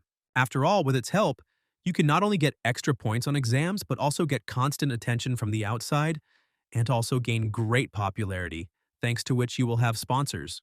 Shen Ya was already looking at the map with interest, thinking about how he could complete the task. He read the first task and realized that he needed to find 6 applicants who would volunteer to participate in an event he was organizing. Shen Ya immediately started looking for these people, but suddenly came across a ventilation shaft, and he immediately had a plan that he shared with his new friend. And trying to complete the first task, he suggested that he compete with him to see who could touch the ventilation the best. Guo Yunye didn't have to be persuaded for long, so he immediately decided to try it. But unfortunately, he didn't manage to touch the ventilation. And now it was Shen Ye's turn to try to touch the ventilation. But he failed to do that either. Their screams attracted the attention of others present, who watched with curiosity what they were doing. Some of them thought they were delusional because it was too high up and they simply wouldn't be able to reach it. But some of them were overconfident and believed that they could easily touch the ventilation. Therefore, some immediately decided to prove it to those who said it was impossible. One guy was followed by another, who took it as his own challenge. And later, several more people ran after him. But none of them were able to even touch the ventilation with their fingertips. Shen Ya, looking at their unsuccessful attempts, saw a notification come to him that he had completed the first task. And so he received a new task. And this time, he needed 12 people to participate in his event. After thinking for a while, the guy decided to say that the martial arts organization had prepared bonuses for them. This immediately interested many. So they began to listen attentively to the guy who said he would give them a free lecture so they could recognize deception. Each of them took cards with phrases that are commonly used in conversation with women and men. One of them realized that this was true because he had heard a similar phrase from his girlfriend once. Taking the opportunity, Shen Ya told them to be careful with the girls because they were very cunning. But what scared the boys the most was that the guy said they could even film them on their phones. He added that since he was a master, he already had similar experience and asked the other guys to be careful. So when they started asking him questions, he answered them confidently. All the boys gathered around and listened attentively to his advice. But after a while, the questions became too many. So the guy said they needed to learn to tell the difference between when girls really liked them and when they didn't. The girls watched from a distance at the boys' strange behavior. All this time, they were being watched by their leaders, one of whom thought it was all nonsense, and the other said that they wouldn't have time for all this later. So, let them have fun. They knew about the maps, so they were sure that this was how the guy completed the task. Meanwhile, Mr. Qian decided to seize the moment and asked why he was recruiting so many students. He said that there was an explosion in several regions and many craftsmen died. So the government decided to gather the most talented students and give them a chance to show themselves. And even if they don't succeed, they get their support. Mr. Chen was very worried about this because children from rich families would also be there, and according to the rules, it was not forbidden to kill other students, which is why there were several accidents last year. The man replied that it was not in their power to interfere with this, so he advised him to simply act according to the circumstances. After a while, the guy went out onto the balcony to admire the view, and looking at the map, Shen Ya saw that an image of a black skull appeared. It was his spare card, which all new players get, but the guy didn't understand why he looked like a thief. The guy, who didn't understand why he needed an official rookie card, saw a message saying it would guarantee him a spot at the top 3 schools. But the total number of cards was 5 times less than the number of applicants who wanted to enter the school. Suddenly remembering that family heirlooms also have cards, he remembered one of his acquaintances. She was Xiao Manui and the heiress of the Luo family, whose strength level was 5 stars. Shen Ya, knowing how many stars she had, didn't understand why she had such a cool card, unlike his. Seeing that he had the opportunity to add her as a friend, he decided to take advantage of it. She immediately accepted his request and they were immediately able to communicate using the card. Shen Ya explained that he was sad on the plane, so his friend gave him this card. Xiao Manui couldn't help but notice that the guy's image was a thief's, and she explained that the card image was created automatically. Before saying goodbye to the guy, the girl advised him to review the ratings of the other participants. He decided to take her advice and was surprised to learn that Xiao Manui was only in 5th place. So he decided to look at the map of Nangong and saw that it had 6 stars. Looking at the beautiful picture, he thought that this was a very pretty girl. But in a moment, his eyes widened as soon as he realized it was a man. Looking at the ranking list again, he realized that he also needed to increase the number of stars. He, who knew perfectly well what a rating was and how to increase it, began to think about what he should do. Therefore, first of all, he decided to try the technique of freezing the lunar sky. The guy, having activated this technique, immediately saw how it glowed purple. After that, he did several tricks and kicks. And immediately after that, the deer under the moon was activated, and the boy now glowed with a green light. He received a message that despite the flaws and uncertainties, it seemed like a long-lost technique. And because of this, he increased his rating by 1 star. And thanks to this, he became an official member of the deck, and now he has the opportunity to refuse 1 challenge per hour. And along with 1 star, his image was changed. But the guy didn't like this image even more than the last one, believing that he looked too self-confident for a star. Immediately after that, he received friend requests from his recent acquaintances, and he immediately accepted them. They were very surprised that the boy received his first star so quickly, and so they immediately wanted to meet him. But the guy didn't understand all the fuss over 1 star. He said he was busy right now, so he wouldn't be able to meet them. But the news of his first star did not go unnoticed by Mr. Qian, who was already next to Shen Ya. Miss Qian was very surprised that he received the first star so quickly and said that it was a good thing she took him under her care. And after that, he pointed his finger in front of him and said that they had finally arrived. Shen Ya, looking where the man was pointing, could not believe his eyes because he saw an island in the air in front of him. Shen Ya, who had never heard of such an island, learned that it was the Cloud Port. And the man added that previously it was the inner part of ancient ruins, and after excavations, it became a port city and again pointed his finger. He said that these were not excavated ancient ruins, and one of the most prestigious universities is located in these ruins. He said that the teachers and students of this university study history to find out what happened to their world. Suddenly, light rays appeared in the sky, flying chaotically to the side. Mr. Qian explained that this way the examiners are watching them, and by looking at his behavior, he can then get help during the exam. Shen Ya couldn't believe it was true, so he asked the man if it was true. He also added that after today's banquet, they would be teleported to the exam, so he advised him to show his best side. When asked by the guy what format the exam would be in and how long it would last, the man didn't know what to say because it doesn't change every year. For example, last year there was one written exam that lasted only 45 minutes. And another year there was an outdoor survival exam that lasted 3 months. To at least somehow reassure the boy, he said that he would gain an advantage with the help of 1 star, but which one exactly was also difficult to say because they also change. And at that very moment he received a message that it became known that he was one of the newcomers. And immediately after that he received his first task, which was to take a green dragon in the sea to ride on the clouds. Seeing the boy's surprised face, he said that he could not complete all the tasks, despite the promise of a high reward. And he explained that only children from noble families can perform such tasks because they have enough resources for this. Shen Ya had to accept the injustice for ordinary people, so he missed this task. But the next task of killing demons, which would last 10 years and rewrite 800,000 volumes, made the boy even more nervous. Suddenly, he saw a task suitable for him, which told him to fight to the last and quickly increase his rating. And despite this, the task could not be missed. But here too the man upset the boy, saying that children from noble families received the best weapons, so he would not be able to fulfill it so easily. And he immediately decided to show the boy what he would have to face. Looking where the man was pointing, he saw a guy with good armor and weapons standing over a guy they had recently met. Shen Ya was about to run to help him, not understanding why no one was doing so, but suddenly Mr. Qian stopped him, saying that there were medics for that.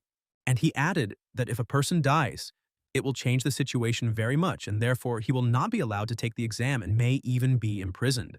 That is why only the strongest and most deserving will be able to break through and gain respect. Mr. Qian hadn't planned to call him here so early, but since they were trying to kill him, he needed to know that security was at the highest level. And in an instant, Shen Ya received a new rating of drowning. And this assessment means that a person is in very great danger and can die without realizing it, which contradicted the words of Mr. Qian, who said that it was very safe here.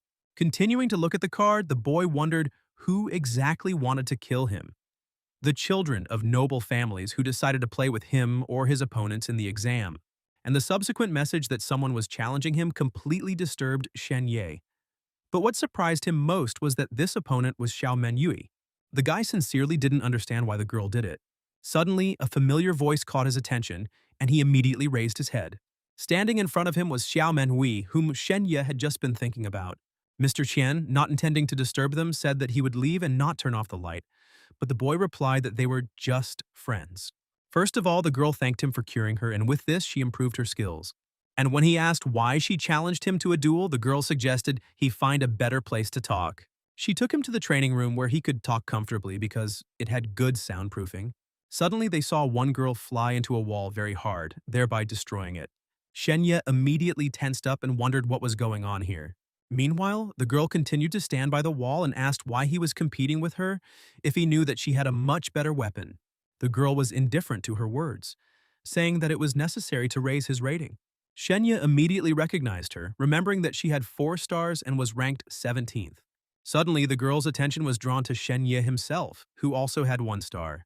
And just as she wanted to do the same thing as with the girl, Manui stood in front of him and said that he was hers.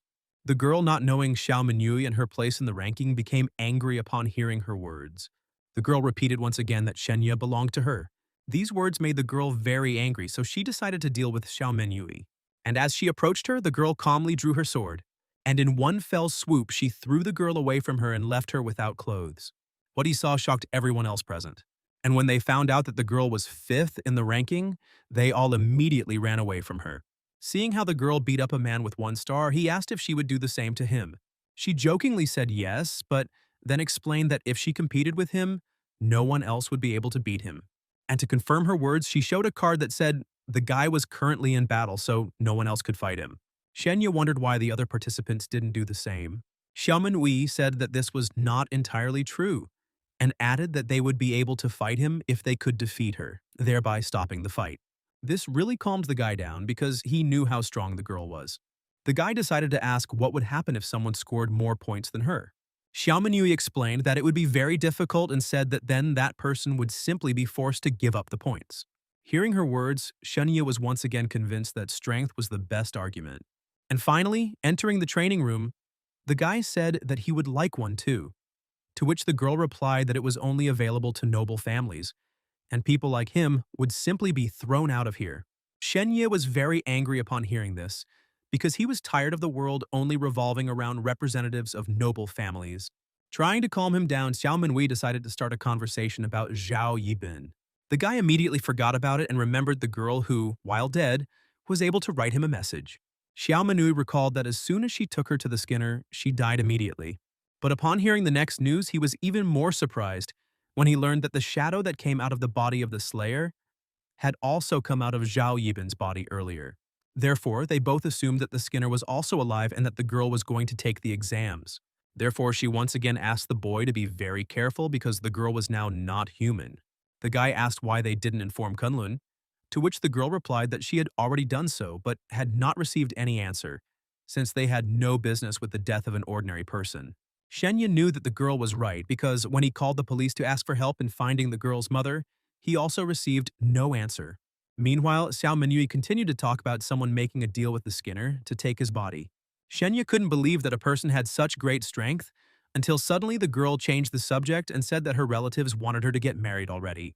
She added that one of the suitors, one of the influential uncles, had recently turned 50 and his wife had recently died. Shen Ya was most upset by this news and told the girl not to agree under any circumstances. Manui sadly replied that she said she needed a few days to think about it, and she explained this by saying that she was too weak to resist them, and that she was definitely not going to get married until she entered one of the 3 universities. These words calmed Shen Ya down a bit. Who thought that his family was in the worst shape because he was being forced to apologize for something he didn't do? Realized that the Luo family was in much worse shape.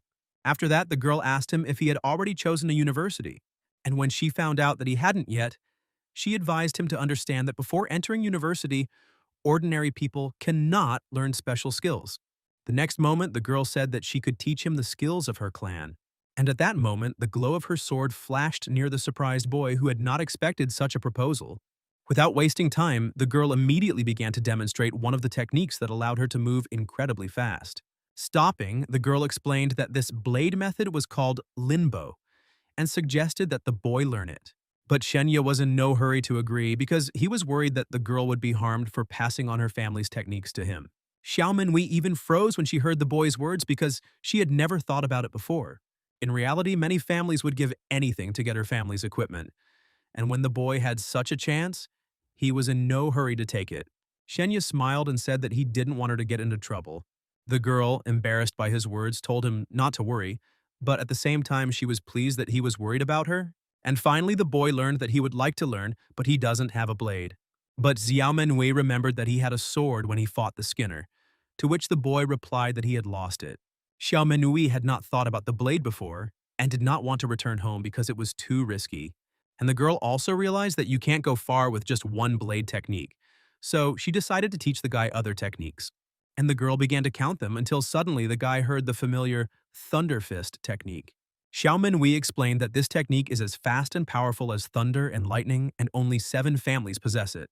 Shen Ya remembered that mastering this technique would allow him to improve his abilities, but he still didn't understand how the girl knew about it, so he asked where this technique came from in the first place. She explained that she was found on an island floating in the air in one of the abandoned towers. The girl added that this is an extremely difficult technique, but with its help you can master other skills. The girl said that she had previously studied both movements and techniques, one of which she was now going to show Shen Yu, and because he will now be practicing his awakening, he gets an extra 10 points. Meanwhile, the girl skillfully demonstrated the Thunder Fist technique. After a while, she finished and looked at Shen Ye and asked if he was surprised. But to her great surprise, the guy said that this technique didn't look that extraordinary, and he asked her if she had made any mistakes. The girl said that anyone who masters this technique may never think about their diet again, and immediately asked where he thought she had gone wrong. Shen Ye immediately began to point out where he thought she had made a mistake. To the great surprise of both of them, he managed to do this trick without mistakes the first time. The girl admitted that she was the best with a sword, but when it came to hand movements, she didn't attract much attention. So she handed the guy a book with Thunder Fist techniques that she had recently read. After picking up the book, the boy received a message that this item was green, which meant that it was very rare. Having received a message that a certain number of points is required for a certain level of mastery of this technique, he understood why children of noble families engage in awakening from childhood. Therefore, having enough points for a low level, the guy immediately decided to master it. Xiao Menui, looking at how quickly the boy learned, said that it would affect his tarot card. And when the boy took out his card, he really saw how his image changed again. And thanks to his high level of awakening, he can now change looks and outfits. But the next image turned out to be the worst of all. Xiao Menui, trying not to show her laughter, said that the card had laughed at him. But when he reached 4 stars, his attributes would improve greatly. Out of anger, the boy threw the card on the ground and started calling her names, and the girl said that it could affect his grade. Hearing this, the boy quickly picked up the card from the floor and began kissing it and apologizing. Suddenly, seeing that the clock read 11 o'clock, he remembered that an acquaintance of his had asked him to come to his place that evening. And before leaving, the guy decided to ask Xiao Menui if she would continue the investigation into the skin peeler. And upon hearing that she would continue the investigation, the guy said goodbye to her. But when he arrived at Mr. Qian's room, he found out that he had left, so the assistant handed him his room card. Shen Ya wasn't too upset about not meeting his friend, as he would have time to improve his newly mastered technique. Shen Ya did not expect that he would master the techniques the secret voice spoke of so quickly, but even that wasn't enough for him now. He wanted to learn all the secrets and master all possible techniques. Suddenly, the boy heard the voice of a skeleton from the ring, asking why he always mastered such worthless techniques. And in response to the boy's question, he explained that Thunder Fist is traumatic, Deer Under the Moon is the basic technique of elves, and Frost Strike is not capable of inflicting a blow, so it will not help in battle. Surprised, Shen Ya silently listened to the skeleton's advice to enter a military academy, where he would learn truly useful skills. But the boy couldn't get out of his head what the skeleton had said, that he was using the Thunder Fist from the world of horror. After all, the guy didn't understand why nothing worked out for him, because he took into account all the shortcomings. And suddenly he felt something start to happen to him. As he dropped the book to the floor, he saw something growing out of his skin. Unable to stand, the boy fell to the floor and began to make incomprehensible sounds. The skeleton tried to find out what was wrong with the boy, but he couldn't say anything. The guy couldn't even breathe, and his consciousness was leaving him. And the last thing Shen Ya remembered was the feeling of death. With these thoughts, he fell motionless to the ground while the skeleton tried to understand what was happening to him. But after a while, a blue glow blinded his body. After that, he felt an incredible cold and did not understand where it was coming from. He assumed it was the cold breath he had learned. But he needed to maintain his own breathing or he would die. Cold breathing is a new way of breathing that sets every organ in his body in motion. At this moment, he felt that until now his breathing had been vague and unclear, and had only supported basic functions. Suddenly, the boy saw something in front of him that he had never seen before, but a voice sounded in his head that said that this was a magical world. And after that, the guy gradually began to come to his senses, and he received a message congratulating him on mastering the magical world technique, Divine Radiance Under the Moon. He also learned that this technique was considered an exclusive skill, and furthermore, his scores increased significantly with the acquisition of this technique. And despite the bruises and cuts on his body, his skin was quickly recovering. He also received a message that he had opened a magic eye, and that when he raised all his characteristics to 20 points, he would receive the rating of Real Person. And to his surprise, this technique was purple in color, which meant it was very unique and hidden. He also received the Frostbite technique, which slows down the opponent's movements when hit. Flowing Moon is a mixture of jerks and jumps of the main techniques, which can be decomposed into a series of ghostly images. Thunderstrike is a palm strike that has great destructive power.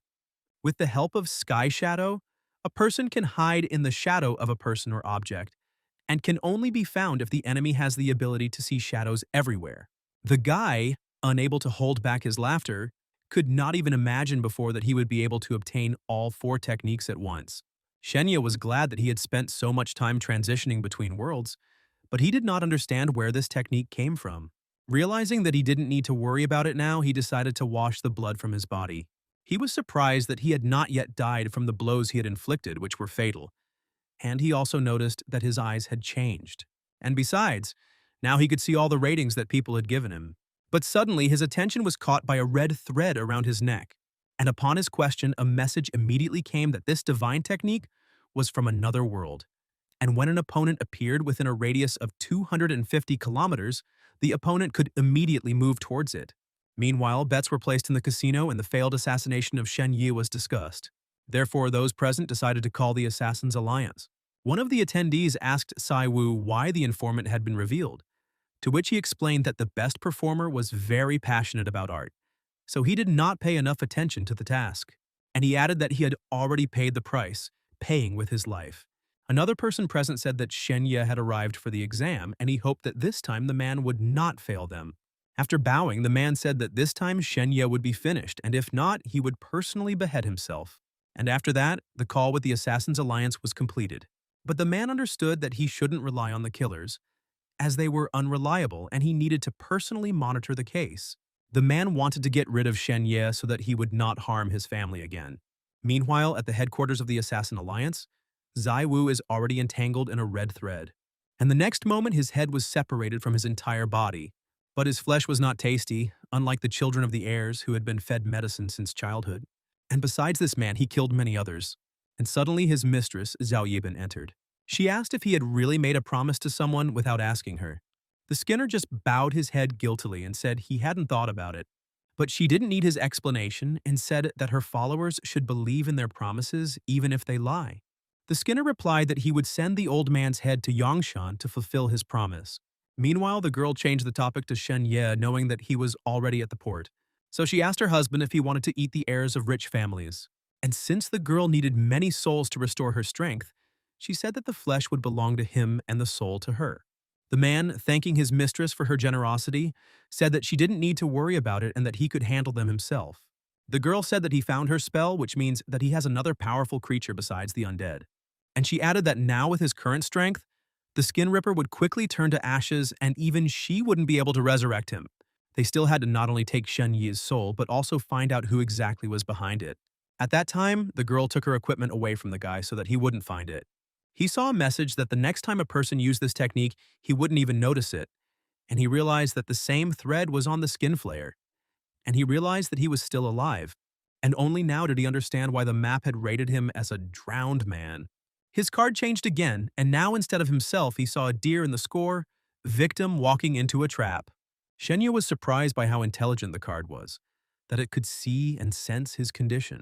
But the next moment, the map changed again, and he received a message that he now had 5 stars and his place was 11th in the ranking. The guy couldn't believe he was able to jump from 2 stars to 5. He immediately received a message again that he could hide the true number of stars, and also that the final score before the exam would give special power to use in the exam. And he also saw that because of the hidden eye, All his other indicators were sharply raised to 5 stars. Shen Ya decided to first hide the true number of stars so that his enemies would not go anywhere. After all, he understood perfectly well that in battle, you shouldn't rely on your rating on the card because even a weak person can defeat a strong one. And besides, he needed to look for ways to advance because the skin scraper and Xiao Yin could attack him at any moment. Suddenly, Mr. Chen called him.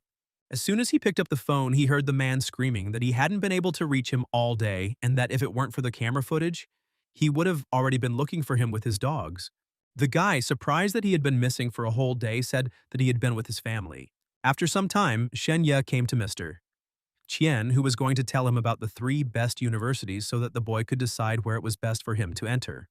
Keelan is engaged in excavations, Guitu studies history in the depths of the sea, and Swetu is deep in the earth. The man continued to say that these 3 academies are the heirs of ancient clans with deep traditions and power, and no other academy can match them.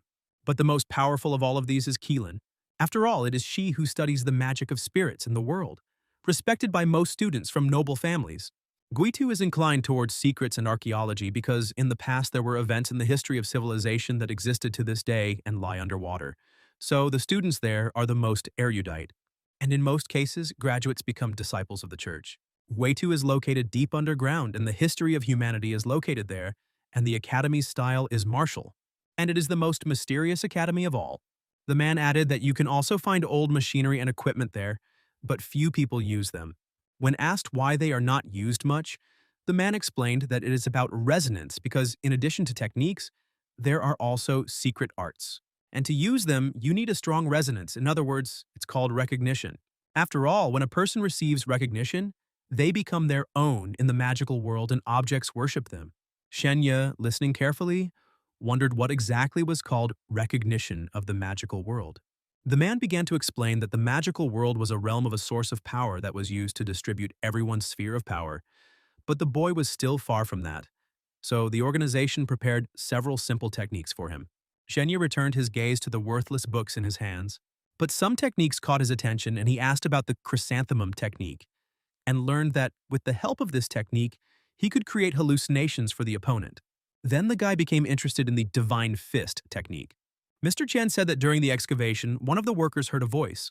He worked so hard that the technique fell out on its own. He explained that this happened because when a person approaches an object, he himself chooses whether the person is suitable for him or not. After explaining all this to the guy, he told him to choose one technique, because you don't need to know everything on the exam. Seeing that among all the techniques only the divine fist was green, he discarded all other books except it. The man said that he had good taste because it was the strongest technique of all presented, and in fact he had no right to give it to him. Until suddenly the guy asked if it was possible for a person to grow from 2 stars to 5. And for this, he immediately received a reprimand and words telling him not to spread nonsense. After that, the man advised the boy to master this technique, because if he did it, it would be very easy for him on the exam. After a while, the man said that he had enough training for today and told him not to forget about the banquet. After some time, the guy received a message from Manui, who said that she had found information about the rapist and was waiting for him in the arena. On his way to the arena, the boy saw an elderly man asking him for money. Trying to find something for his husband, the boy began rummaging through his pockets. He only had to find a change, which he immediately threw into the bowl. And just as he was about to leave, he heard a strange sound behind him. Shen Ya saw the coin he gave fly past his head. But with the help of the flowing moon technique, the guy managed to dodge the blow, and the man noticed it immediately. Realizing that the man was not old, he said that he was shameless, because he only knew how to attack people. Suddenly, using another rare technique, he saw an invisible blade behind the man. That's why when the man was about to throw him, Shen Ya was already ready to strike and was able to dodge the attack. The man realized that he could see the blade too. Sitting on a pole, Shen Ya recalled that he had given him items and he was attacking him in return. In response to his words, the man said that he didn't train at all, but instead looked at girls from noble families and immediately realized that he was talking about Xiao Yin. Suddenly, he received a message that he had a successful breakthrough and had received a new rating in the magical world.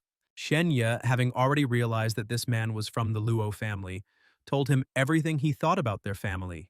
And he added that he was not surprised that Xiao Manui wanted to leave their family. Hearing his words, the man smiled and said that he never thought that their family would be disgraced by such a weakling. And immediately after his words, he found himself right next to the boy and pushed him away with his hand. But in a moment, he saw the boy behind him and realized that he was using an illusion. But while he was recovering, Shen Ya had already used a thunder strike against him, and immediately after that, they both landed on the ground. And without wasting any time, Shen Ya used the heavenly shadow.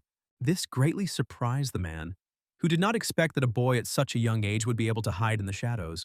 But each time he was even more surprised because the next time the guy used a frostbite, the man, who at first didn't understand how the boy could push him away so easily, saw that his body was freezing. And opening one eye, he asked the boy why his characteristics were both high and low. The man started muttering something under his breath, and the boy heard it and asked what he was saying and said that he was under the protection of Kunlun, so he shouldn't even try to harm him. But in the end, the man said goodbye to Shen Ya, and immediately after that, he disappeared from the boy's field of vision, and he only saw a bright whirlwind in front of him, which was rapidly approaching him. But eventually the whirlwind abruptly disappeared and the boy thought he was really gone. Suddenly he saw an airship in the sky followed by a bright light. This bright glow was the man who, as soon as he got on board, said they were going to the Gold Coast to rest and said they would not do business with other families. But one of the subordinates said that if they didn't give Xiao Mengyu's husband, their family and their business would suffer. For his words, the man was punched in the face. The man said that since they started running the Luo family, they have become like ants. And immediately after that, he added that now they even dared to destroy Shen Ya, the smart guy, thereby ruining the lives of Xiao Mengyu and the entire Luo clan. And after these words, the man abruptly disappeared from the ship as quickly as he had appeared. When he went outside, the man was still under the impression of the battle with the boy who had incredible abilities at a fairly young age. After all, he knew that such people had not existed in 500 years, and this interested him very much.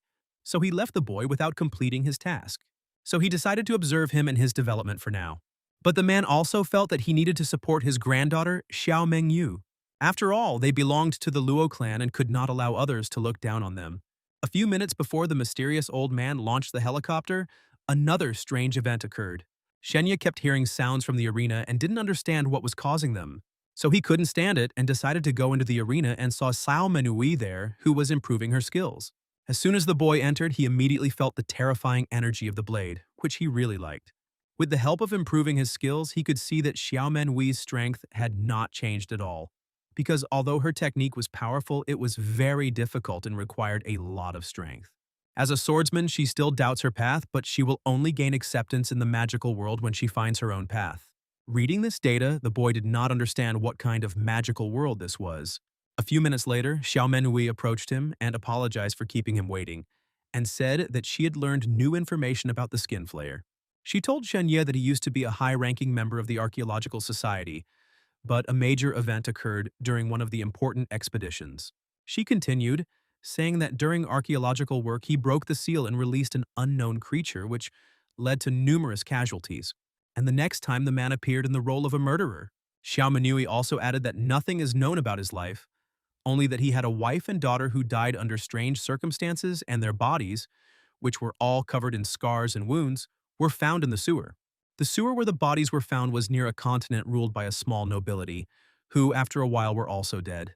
After learning this information, Shen Ya wanted to know the details.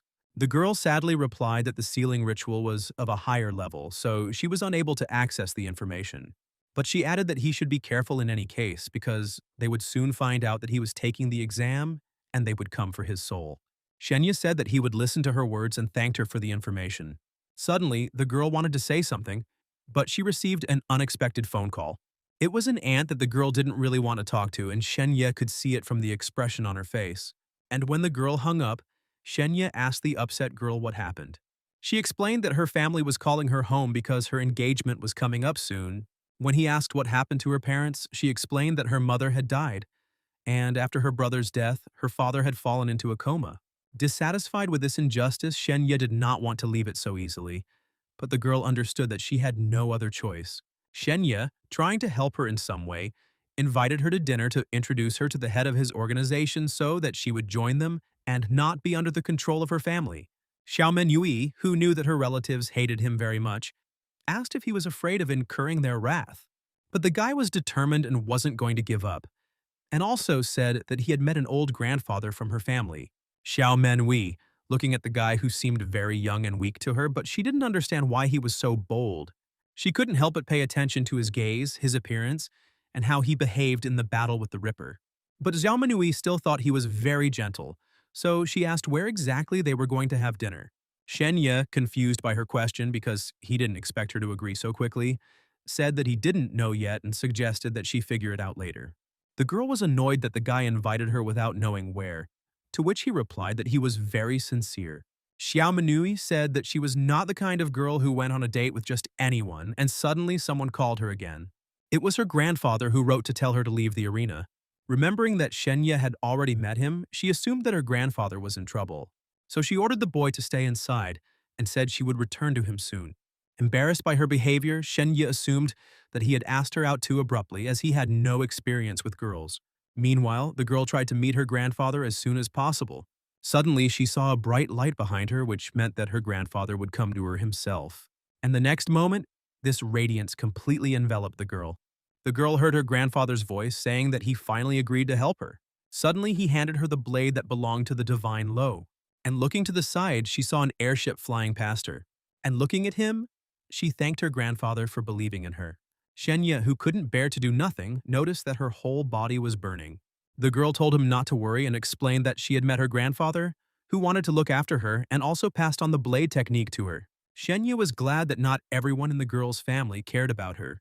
The next moment he realized that the old man was her grandfather, but he didn't have time to ask anything because the girl started asking him about dinner.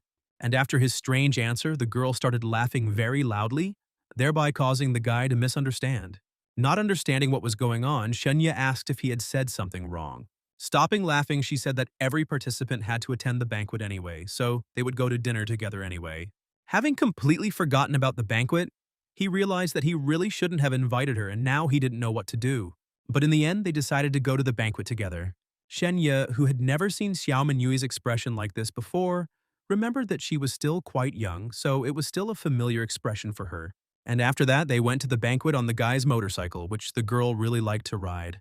Shen Ya, who was trying to follow safety, didn't understand why the girl liked it so much when he drove fast. And after a while, they arrived at the banquet venue. The first to meet them was Mr. Qian, who did not expect to see the two of them together. And while the girl wasn't listening, he praised the guy for already asking the girl out, and not listening to his excuses that it wasn't what he had in mind. But after that, he said to put the jokes aside and told the guy to be more careful. As soon as he opened the door and they stepped inside, all eyes were on them. He saw how people put on a smile on their faces, but in reality they would never look at someone like him because he was not their equal. Mr. Qian said that today he has a chance to improve his grade because now the children of noble families go out hunting. Shen Ya couldn't help but think about it because in his head, he had a picture of all these bodies that had become victims of their games. So he wondered what would happen to him if he killed them all. Mr. Qian, knowing how much the guy likes to fight, because even at their first meeting he fought with his fists, said that the heads are also here and he won't get away with it. Suddenly, walking even further, they saw incomprehensible activity in front of them. It was the heir of the Wang family, Wang Jian, who, holding a boy who was much lower in ranking than him, challenged Shen Ya to a fight. Suddenly, a beam of Xiao Manhui's sword flashed over his head, cutting off his hair. Ignoring the boy's reaction, she reminded him that Shen Ya was currently fighting her. So in order to engage him in battle, he would first have to overcome her. While the boy was looking for something to say, the others present discussed among themselves how quickly the blade ended up in the girl's possession, because no one noticed it. This guy's acquaintance told him to forget about Shen Ya and look ahead. Looking at the rating, which showed that Shen Ya had 2 stars, the boy did not expect that he would end up under Xiao Menyui's wing. Looking closer, the guy saw that the girl was one of the 5 strongest, almost on the same level as him. The guy, interested in the situation, pushed the guy away from him. And this greatly angered Shen Ya, who could barely contain his emotions. Meanwhile, the boys continued to bully the poor boy who could do nothing to them. As soon as he got tired of having fun with him, his teammates approached him and asked him to call the medics. Suddenly, Shen Ya heard a question being asked of him, and the girl wondered if he was from the Shen household. The girl said that she had heard a lot about him, and it seemed to her that these rumors were true. Shen Ya, not understanding who she was, immediately heard Mr. Qian's words that she belonged to the Song family, and did not understand what she had forgotten here. The woman continued to talk about how his uncle had recently spoken to her about a matter. When he asked what the matter was, the girl recalled that as a child he really liked to tame dogs, and recalled that the girls from her family were bitten by their dog. This news could not go unnoticed by journalists, who immediately began recording and photographing Shen Ya. Not understanding why he was being accused of letting the dog go when, on the contrary, he had protected the girls, he said that he did not remember anything about the incident, and he said that when they left the family, they were so poor that they didn't have money to support the dog, and on top of that, he got sick recently and the Shen family didn't even give them pills and kicked them out. To which the girl replied that their family did not have such problems and they could afford the pills. Surprised that they didn't know about his illness, Shen Ya noticed that they didn't know everything about him. Mr. Qian was pleased with the boy's answers as he was able to catch Ms. Song, who believed that the boy was still training dogs, which was impossible due to his injury. After that, the girl decided to ask him if it was true that he had dropped out of high school and was going to take the exam to enter the best university. She said that she could help with this because her family is very influential, but for this, he must fulfill one condition. She told him not to contact Song Qingyun from now on. This news again did not go unnoticed by journalists, who considered the guy an impudent person who was lucky that the Song family was giving him handouts. So, in order to shame the girl, he said that he would agree to stop communicating with the girl without any problems for the sake of a pass. And to his great surprise, the woman remained calm and said that the pass would now belong to him. But Shen Ya immediately added that in the condition of being away from Song Qingyun, he would need her help. He asked her to give him her photo because he doesn't even know her face. This surprised those present so much that some thought he had Alzheimer's. The guy who was going to fight Shen Ya said that he was lying because they had seen each other since childhood. And after learning that he didn't remember what happened to him at that age, people began to assume that he really wasn't involved in the incident with the girl. Shen Ya suggested that Ms. Song forget about their contract, because the woman had no benefit from it. The woman continued to stand, realizing that there were only two possibilities. Either he really didn't remember or he was lying to show his indifferent attitude towards their family. When asked if he really didn't want to keep her support, she reminded him that she was the aunt of these girls. Shen Ya awkwardly replied that he didn't know her nieces and suggested that she forget about this conversation. But adding that she had an excellent reputation and many opportunities, he asked the woman for help. The guy started talking about all the people who had recently died, and he asked to find out what happened to them.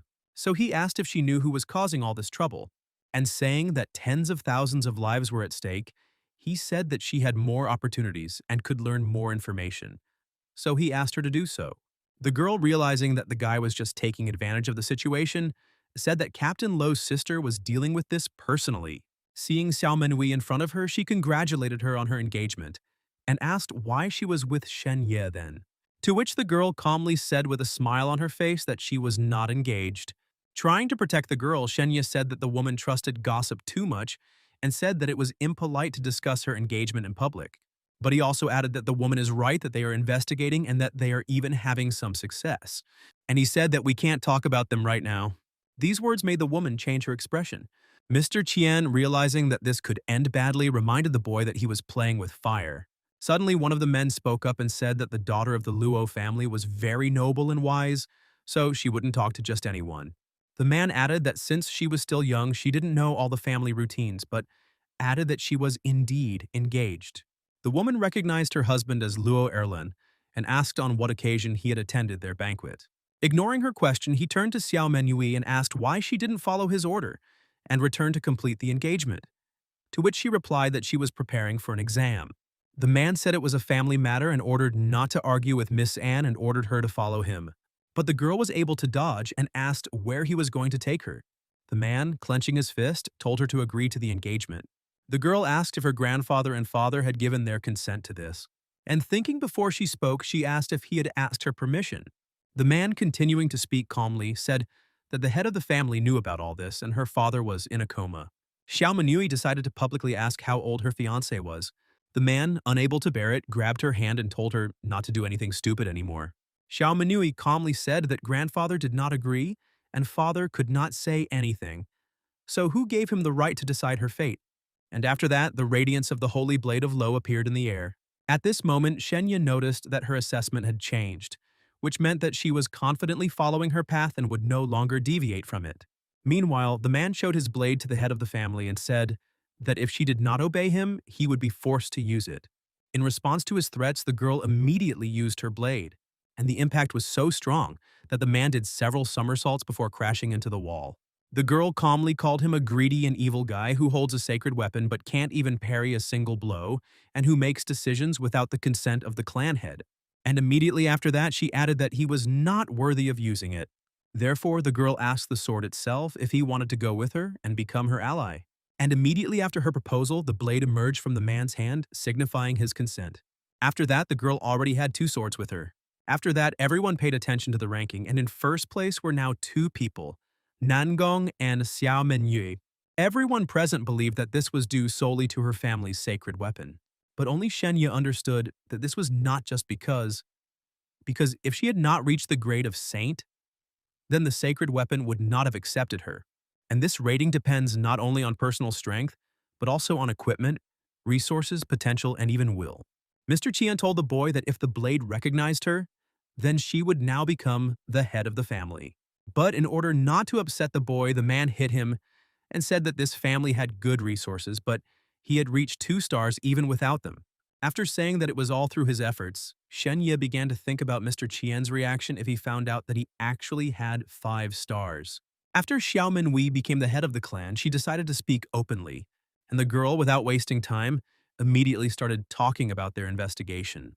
And looking at Miss Song, Xiao Manui directly said that the culprits of all these deaths were people from noble families ruled by the Song clan. Everyone present, upon hearing the girl's words towards Miss Sun, immediately began to whisper among themselves. It was clear from the woman's expression that she was barely holding back her anger, but she calmly asked the lady to keep her expressions to herself. But the girl was not going to keep quiet and said that it was all Song Qingyun's fault, who refused engagements with many families, and covered it up by saying that she was in love with Shen Ya, causing hatred for him in other families. And showing her evidence on the phone, she said that she spared no effort or money, which meant that people's lives were worth nothing to her. Shen Ya immediately picked up on her words and began showing everyone present the evidence from her phone, but asked those who were afraid of blood to turn away. Journalists, realizing what a sensation this would be, immediately pointed their cameras at the phone screen. But they would have been able to prove nothing, because all their recordings, equipment, and camera were in flames. They immediately contacted Miss Sunday asking not to be punished, and saying that their records had been lost. Ignoring them, the woman continued to talk about how her evidence was fake, and how everyone knew what an angel her niece was. Her words were immediately supported by other people from noble families, saying that the girl could not have fallen in love with him because he had nothing. For his part, Shen Ya said that influential people have long learned all the techniques of training consciousness and resonance in order to seize more power. And this once again confirmed that money and resources rule the world. And after that, Shen Ya adds that he thinks they can't even be called human. One of those present, who also belonged to a noble family, asked how he dared to express himself in such a way. This man was from the Zhao family, who told Miss Sun not to worry about this little boy's words because she wasn't worth it. But as soon as he challenged the boy to battle, a sword flashed in front of his face, shattering his glasses, signifying that the battle was over. The girl, standing calmly, said that Shen Ya had not finished yet, thereby blaming them, adding that they had no upbringing. Suddenly there was applause. He introduced himself as a 4-star newcomer, Niu Jiqian, who had heard a lot about Xiao Manui's strength and congratulated her on her second-place ranking. While Shen Ya was thinking about what a bad name it was, Xiao Manui asked the guy why he was going to fight her if he knew what her rating was. To which he replied that children from influential families are not afraid of challenges, and having overcome them, he can get a higher score. Meanwhile, Shen Ya looked at him carefully and suddenly saw the silhouette of a snake behind his back. And within seconds, he saw a full-grown poisonous snake wrapping itself around the boy's body. Realizing that no one else could see the snake and Xiao Manyu would lose, he said that he could not fight it because they had not yet finished the battle themselves. At that moment, the man, realizing how many influential people there were, didn't understand why they weren't saying anything about the snake, until he suddenly realized that everyone would be happy if something happened to them. The guy, getting this, said that if they didn't even dare to fight him, then they'd better apologize to Ms. Sunday. Suddenly, Shen Ya turned his attention to his card, which was now called Death Row, because he had committed crimes against several influential families. Realizing that even the sign cursed him, the boy admitted defeat. And immediately after that, nothing stopped Niu Ziqiang from competing with Xiao Manyu. But immediately after that, the guy said that he would not let him compete with Xiao Manui, so he would be his opponent. Meanwhile, the girl looked at the guy strangely because she understood that he would not be able to overcome her.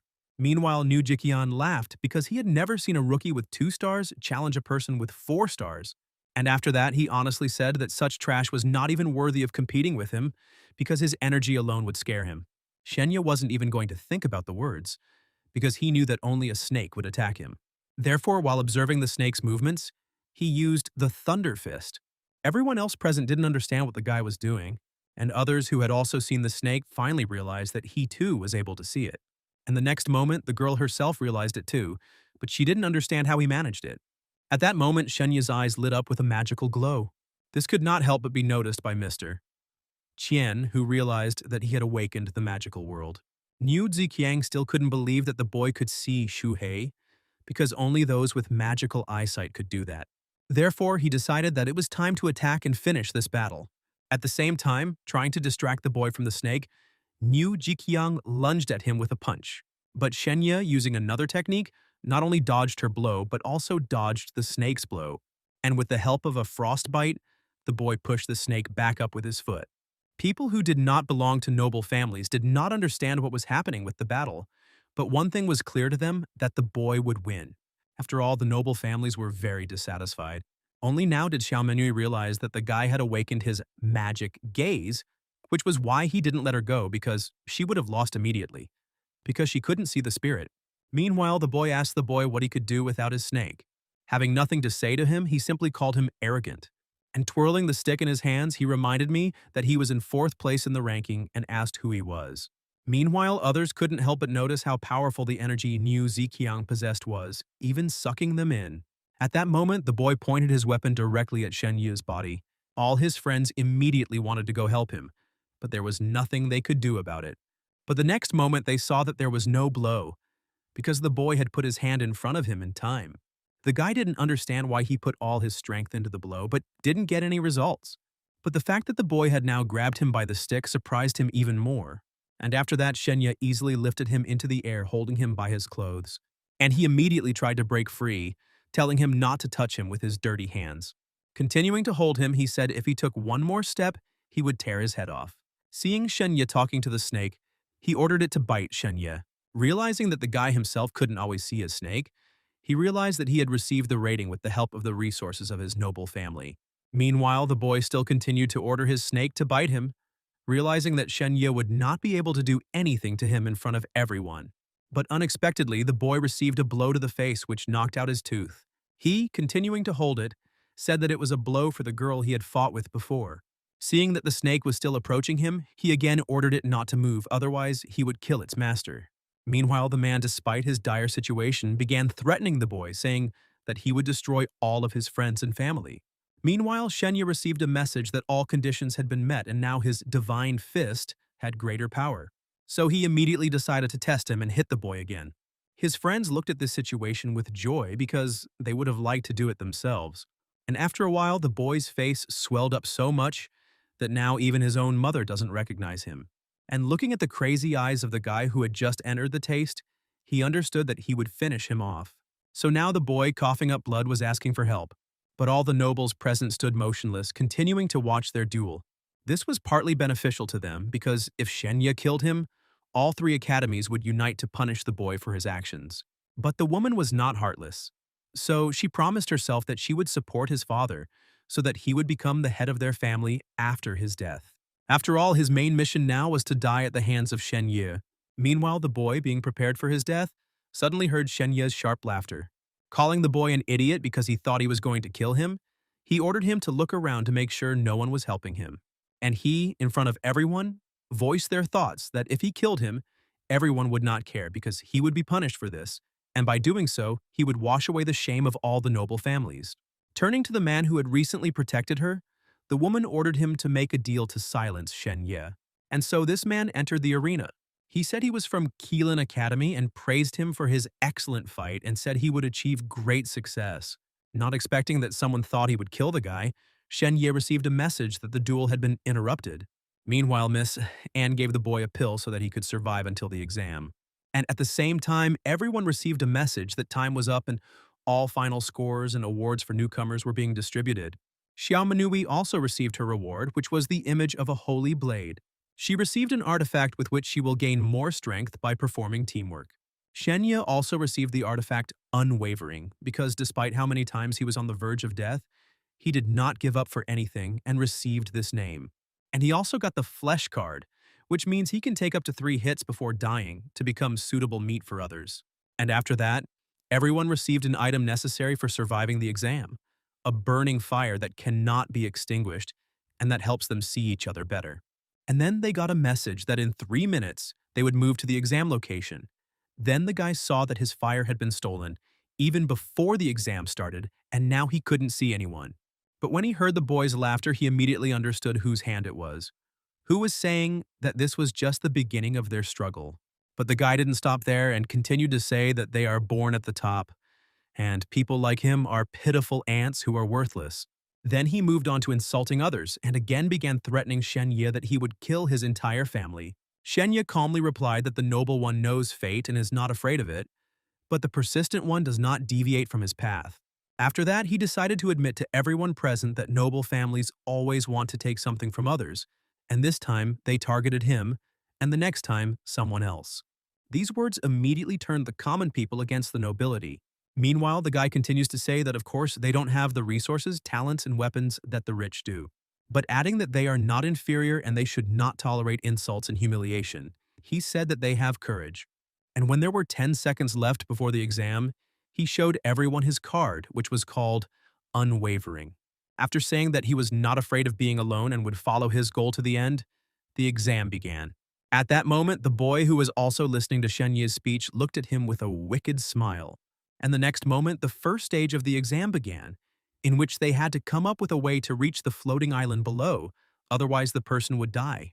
Deprived of light, Shen Ya could not understand whether this was the place of the exam. Realizing that he could do nothing without fire, the boy knew that he needed to find Sao Manui. But instead of them, the guy saw children from noble families with whom he had conflicts. But with the help of the flowing moon technique, he was able to avoid their attacks. After that, Shen Ya began to despise them even more for deciding to attack him alone in a crowd. But he began to hate them even more when he realized that he had been attacked from behind. Holding the spear in his body, he pushed away the boy who had struck him with a frostbite. While the boys were saying that this is exactly what happens to those who oppose them, he received a message that he only had 2 attempts left. Then the boy realized that he had no other choice, so he called the skeleton. And as soon as his words were spoken, his silhouette immediately appeared next to them. The guys were immediately scared, feeling his deadly energy, and realized that the guy might still have some tricks up his sleeve. But unexpectedly for himself, he heard the skeleton's voice telling him to find a way to escape, because he only had enough strength to scare the boys. Suddenly, he received a notification that he had received an invitation to join Xiao Menyui's team. And having accepted her offer, he immediately became the team captain and moved to her place. Seeing the boy's condition, the girl immediately realized that he was injured. He explained that these scumbags did it, but within a few minutes the wound disappeared because it was an effect of the card. Not understanding how this was possible, Xiao Menwei explained that it was with the help of the card she received. And finally, when the girl shared the fire with him, the guy learned that they were on the same island but in a different part, and they needed to get to the floating island where the second round would take place. And the next moment, they saw exactly where they needed to get to. Deciding to seize the opportunity, Xiao Menwei asked if he had awakened the magic eye that could see spirits. Without knowing anything about this, Xiao Menwei explained to the boy that the magical world is a source of power for the entire universe, and if he gains access to it, he will discover new abilities. Upon learning this information, he realized that a secret voice was asking him to collect weak skills, which in the end turned out to be very strong. And after that, remembering the girl's previous words about how he was very weak, he now asked her if she still thought he was weak, to which he received a negative answer. Suddenly, he saw 2 silhouettes that were enveloped in red light. So, without explaining anything to the girl, he grabbed her hand and told her to run. And immediately after that, they jumped off the island and continued moving in the air. The guy explained that there were 2 people behind them, and that's why they ran away from them. Since he felt safe from them, he decided to combine 2 useful things: get to the island, thereby completing the first round and escaping death. But to get to the island alive, the guy was going to use his motorcycle. And soon a message appeared that 2 participants had passed the first round. Meanwhile, 2 people were indeed watching them. one of whom sensed that the boy knew how to use curses, but also understood that his power was at its limits. Meanwhile, the common people could not understand how in a few minutes, 4 people were able to pass the first round. Suddenly, they heard Nangong's voice saying that they had almost taken first place. They recognized him as the only one with 6 stars who said he would have to try. And immediately after that, he found himself in a carriage, continuing to drink tea, which was supposed to take him straight to the island. The common people, meanwhile, had only to watch as the man traveled with his entourage. But the soldiers did not want to give up so easily, and realizing that the island was right below them, they came up with their own methods of getting to it. One of them was able to transform into a wolf, thereby being able to take one of the participants with him. The other 2 people who remained in the same place realized that they would not be able to even get through the first round. Meanwhile, Manui and Shen Ya continued to reach the island, but they had a hard time doing so due to thick fog and a lack of fire. And after a while, they arrived and immediately moved on to the second round, where they didn't have to compete anymore. After that, they received a message that a wave of mourning was approaching, and statues of deities were scattered on the island, and they must find a suitable statue and receive its protection in order to survive this wave, and with the help of fire, their fog dissipates. And soon, they saw a giant statue in front of them, but they did not understand how to gain its protection. As he approached the statue closer, Shen Ya saw its eye glowing. Immediately after that, the statue spoke and asked the girl to help lift the curse for its protection by drinking her partner's blood with him and dancing for him without clothes. The girl, not intending to do this task, asked if he could be replaced, but suddenly they received a message that it was the god of pity, which meant that he was bad. Shen Ya, hearing this, sent him away and stuck a dagger in his eye. Opening its mouth in pain, the statue asked why they had come to it at all. After that, they left, leaving the statue where it was, and it continued to wait for the next girl. Meanwhile, Manui was worried that there was no need to talk to him like that, because they still represented deities. To which the boy replied that the gods had been dead for a long time, and these were just statues. Suddenly, seeing a dirty horse in front of him, the boy said that he liked such simple statues. When the boy asked for help, he learned that it was just a horse that could only eat grass, and he could only ask for help from its rider. And he learned that for this, they needed to show respect for him, and the inspired Shen Ya asked where his rider was. As soon as the horse was about to say exactly where, an explosion immediately sounded, lifting the statue into the air. And when the dust storm disappeared, they saw before them the people they had been chasing before. When asked why they were pursuing, the men calmly began to remove their skin. And in a few seconds, they saw that Xiao Yin and the swindler were standing in front of them. Thinking that he had already decided everything with them a long time ago, Shen Ya did not understand where they could have come from. Suddenly, the girl who had green flames from her eyes started crying, saying that she was dead. Suddenly, the girl flinched, remembering that this was the whisper of darkness possessed by the boy who allowed him to contact the real Xiao Yin. He immediately reported this to Manui, who realized that they had become stronger, so they needed to escape. But as soon as they were about to do so, the rascal immediately wrapped them in red threads, preventing them from doing so. Immediately after that, she opened the mouth of the rascal and ordered him to return to his master. But immediately after her words, the guy realized that he couldn't move. Suddenly, the girl felt something unusual. She saw how Shen Ya managed to break free from the strings and pushed her away from him. Both the thief and everyone else were shocked by this situation. And immediately after that, everything became clear. Because personal battles were forbidden here, so they couldn't do anything about it. Not expecting the exam to have such strict rules, they realized that they couldn't do anything now. And believing that they could get Shen Ya's head at any time, they disappeared. And again, feeling the thread around his neck, he saw a message that as soon as he appeared within a radius of 500 kilometers, they would sense it and be able to move to him. Immediately after they left, the girl excitedly asked the boy if he was hurt. Shen Ya understood that they were protected now, but he didn't know what would happen in the next round, to which the girl replied that they should move on to him quickly then. She explained that the rules and objectives of each round were unknown, and therefore it would be better for them to move on early and prepare for the attack. As soon as the guy was about to move on to the next stage, he was stopped by the girl's voice, who said she wouldn't let them hurt him. Meanwhile, the boys asked the statue for another request, because they were only 15 years old and did not want to have their genitals cut off. But the statue remained adamant and asked for 2 pieces, saying that before there were 4 of them. After all, he needed this to restore his strength. Otherwise, they wouldn't receive this protection. The guys didn't know what to do because their families had done a lot to help them pass the exam and they couldn't betray them. And in the end, with no other choice, they decided to do it. One of them, lacking the strength, asked the other to help him cut it off. Just as the boys were about to do this, Shen Ya appeared and hit the statue with a frostbite. Throwing the statue away, he said he was fed up with their perverted tasks that required flesh and blood. Suddenly, Shen Ya, hearing Xiao Manui's voice that she had found a suitable statue, immediately ran towards them. At this moment, one of the boys realized that the purpose of this exam was not to satisfy all the statue's desires, but to find the right statue. Meanwhile, Shen Ya had already arrived at Xiao Manui, who was standing in front of the statue. She chose it because it had something in common with the statue in the form of a sword with a bird sitting on it. Therefore, the girl immediately bowed to the statue and asked him for protection for them. But after receiving no response, Xiao Manui assumed that she was out of work, which made her very upset. But suddenly they saw the statue's sword shine. Shen Ya realized that the girl should have spoken not to the statue, but to the sword. After that, Xiao Minui decided to listen to his advice and now turned to the sword for help. And immediately after that, they saw the sword move slightly. And the next moment, the entire statue was destroyed, except for the sword, which lay atop its wreckage. And immediately after that, his task was announced, which seemed too easy to the girl. Therefore, she immediately set about fulfilling it in order to gain the favor and protection of the sword. Only now, looking at the girl, did the boy realize that the purpose of this exam was to test the student's level of resonance. After all, a girl who had trained with a sword all her life had to find the very statue that was associated with the sword. This could only mean that Xiao Manui was a true holy sword. Suddenly, the boy saw that he had also received something. He saw a message that he also received a card related to basic techniques. He received a sword of death that suited him and his purposes perfectly.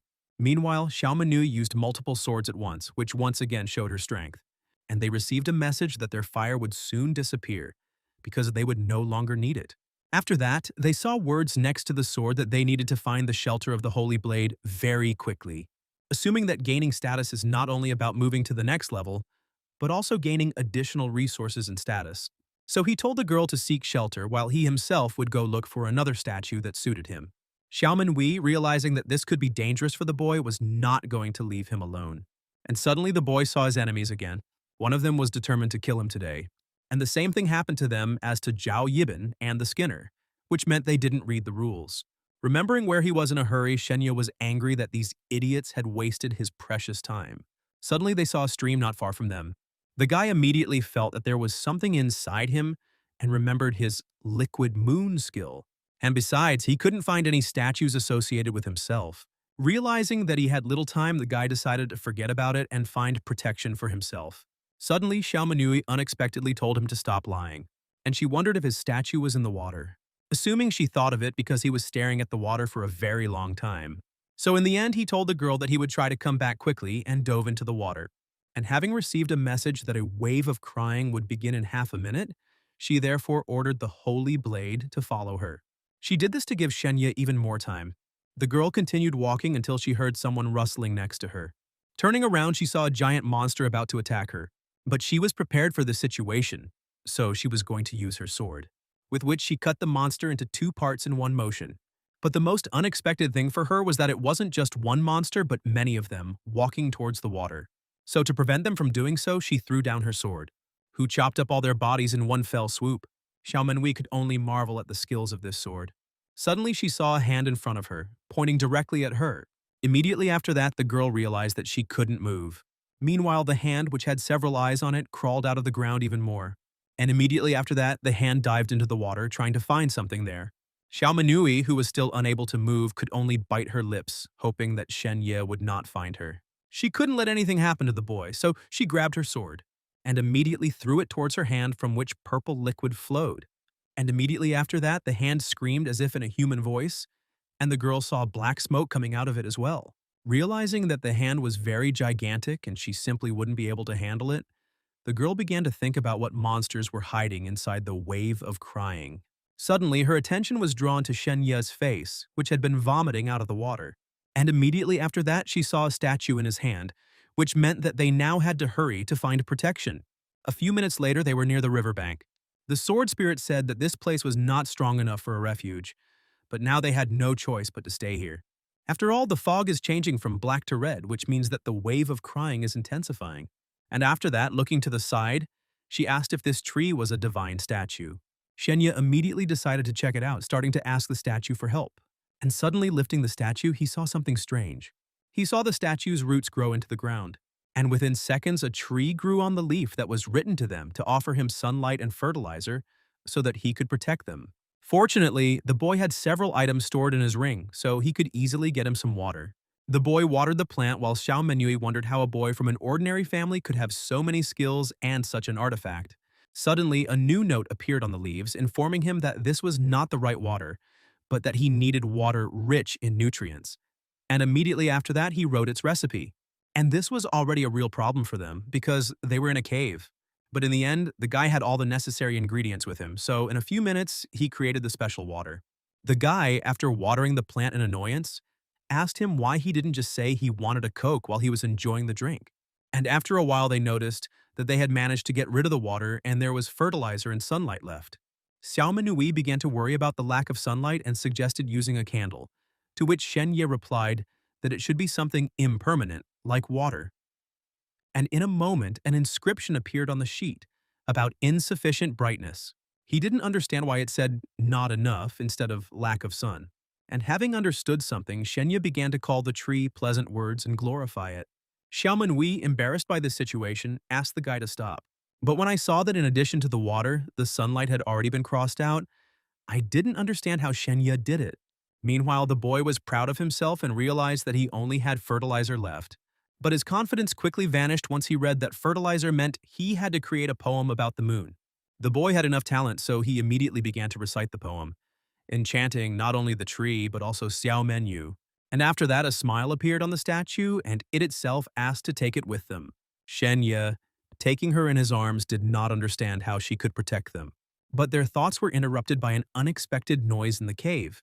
It was a giant monster, whose arm had recently been injured by Xiao Menui.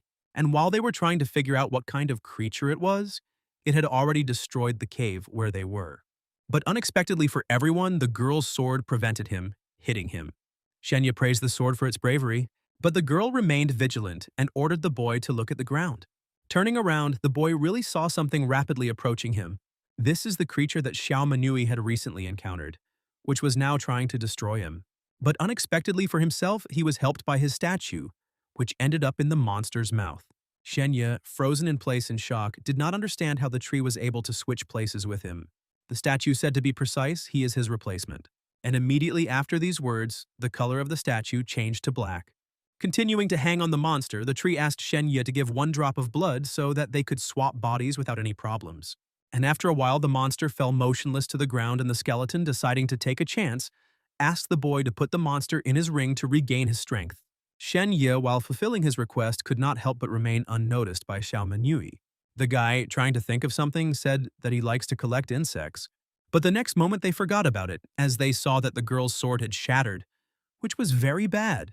And when they saw the living monster, they realized that the sword simply could not cope with it. While they were thinking about what to do, Shen Ya felt that he could not move. And at that moment, the monster's hand grabbed him. But this time, the tree was able to switch places with Shen Ya. And when he saw the monster's condition from the statue's attack, the boy praised it. Meanwhile, Xiao Manu was dealing with her statue. The girl heard the sword asking to be picked up. Suddenly, Shen Ya threw his statue to the girl to protect her. But throwing it back to the boy, the girl said she didn't need help. But at that very moment, the monster switched its attention to her. But after a while, the monster's eyes began to wander as they still continued to roll over the statue for various reasons. And after a few minutes of such somersaults, the monster already had birds flying around its head with stars. And taking advantage of this situation, Shen Ya used the flowing moon technique against the monster. And before he could recover, the guy used another technique called frostbite. Xiao Manui also did not stay away and helped Shen Ya using her sword. Shen Ya was shocked, as he did not expect that the broken sword still had such incredible power. The girl explained that it was her fault, because with the help of her resonance, skills, and her own strength, the sword gained such power. But the skeleton intervened, telling him to send the monster back to him to feed on him. Shen Ya, not understanding why he needed all this, finally fulfilled his request. And this again did not go unnoticed by Xiao Manui. And now the guy was telling her nonsense about how, in addition to beetles, he liked to collect giants. While the guy was checking his cards and noticed that new information had appeared on them, the girl realized that the guy was no longer even trying to convince her of his lies. And the next moment they received a message that the crying wave had already begun. and those who did not have time to find the statue would be excluded from the exam. Xiao Manui quickly brought down the guy who thought they had won, saying that they needed to find a way back, which would be very difficult. And just as they were thinking about how to get out, they heard strange sounds again. And turning around, they saw two creatures making a rustling sound. After a while, they saw a familiar boy with a wolf. Shen Ya immediately asked Zhao Haoyu what happened to him. Without answering his question, they were glad they had found Shen Ya because one of the candidates had tried to kill them. His words greatly worried the boy because, according to the rules, killing candidates is prohibited.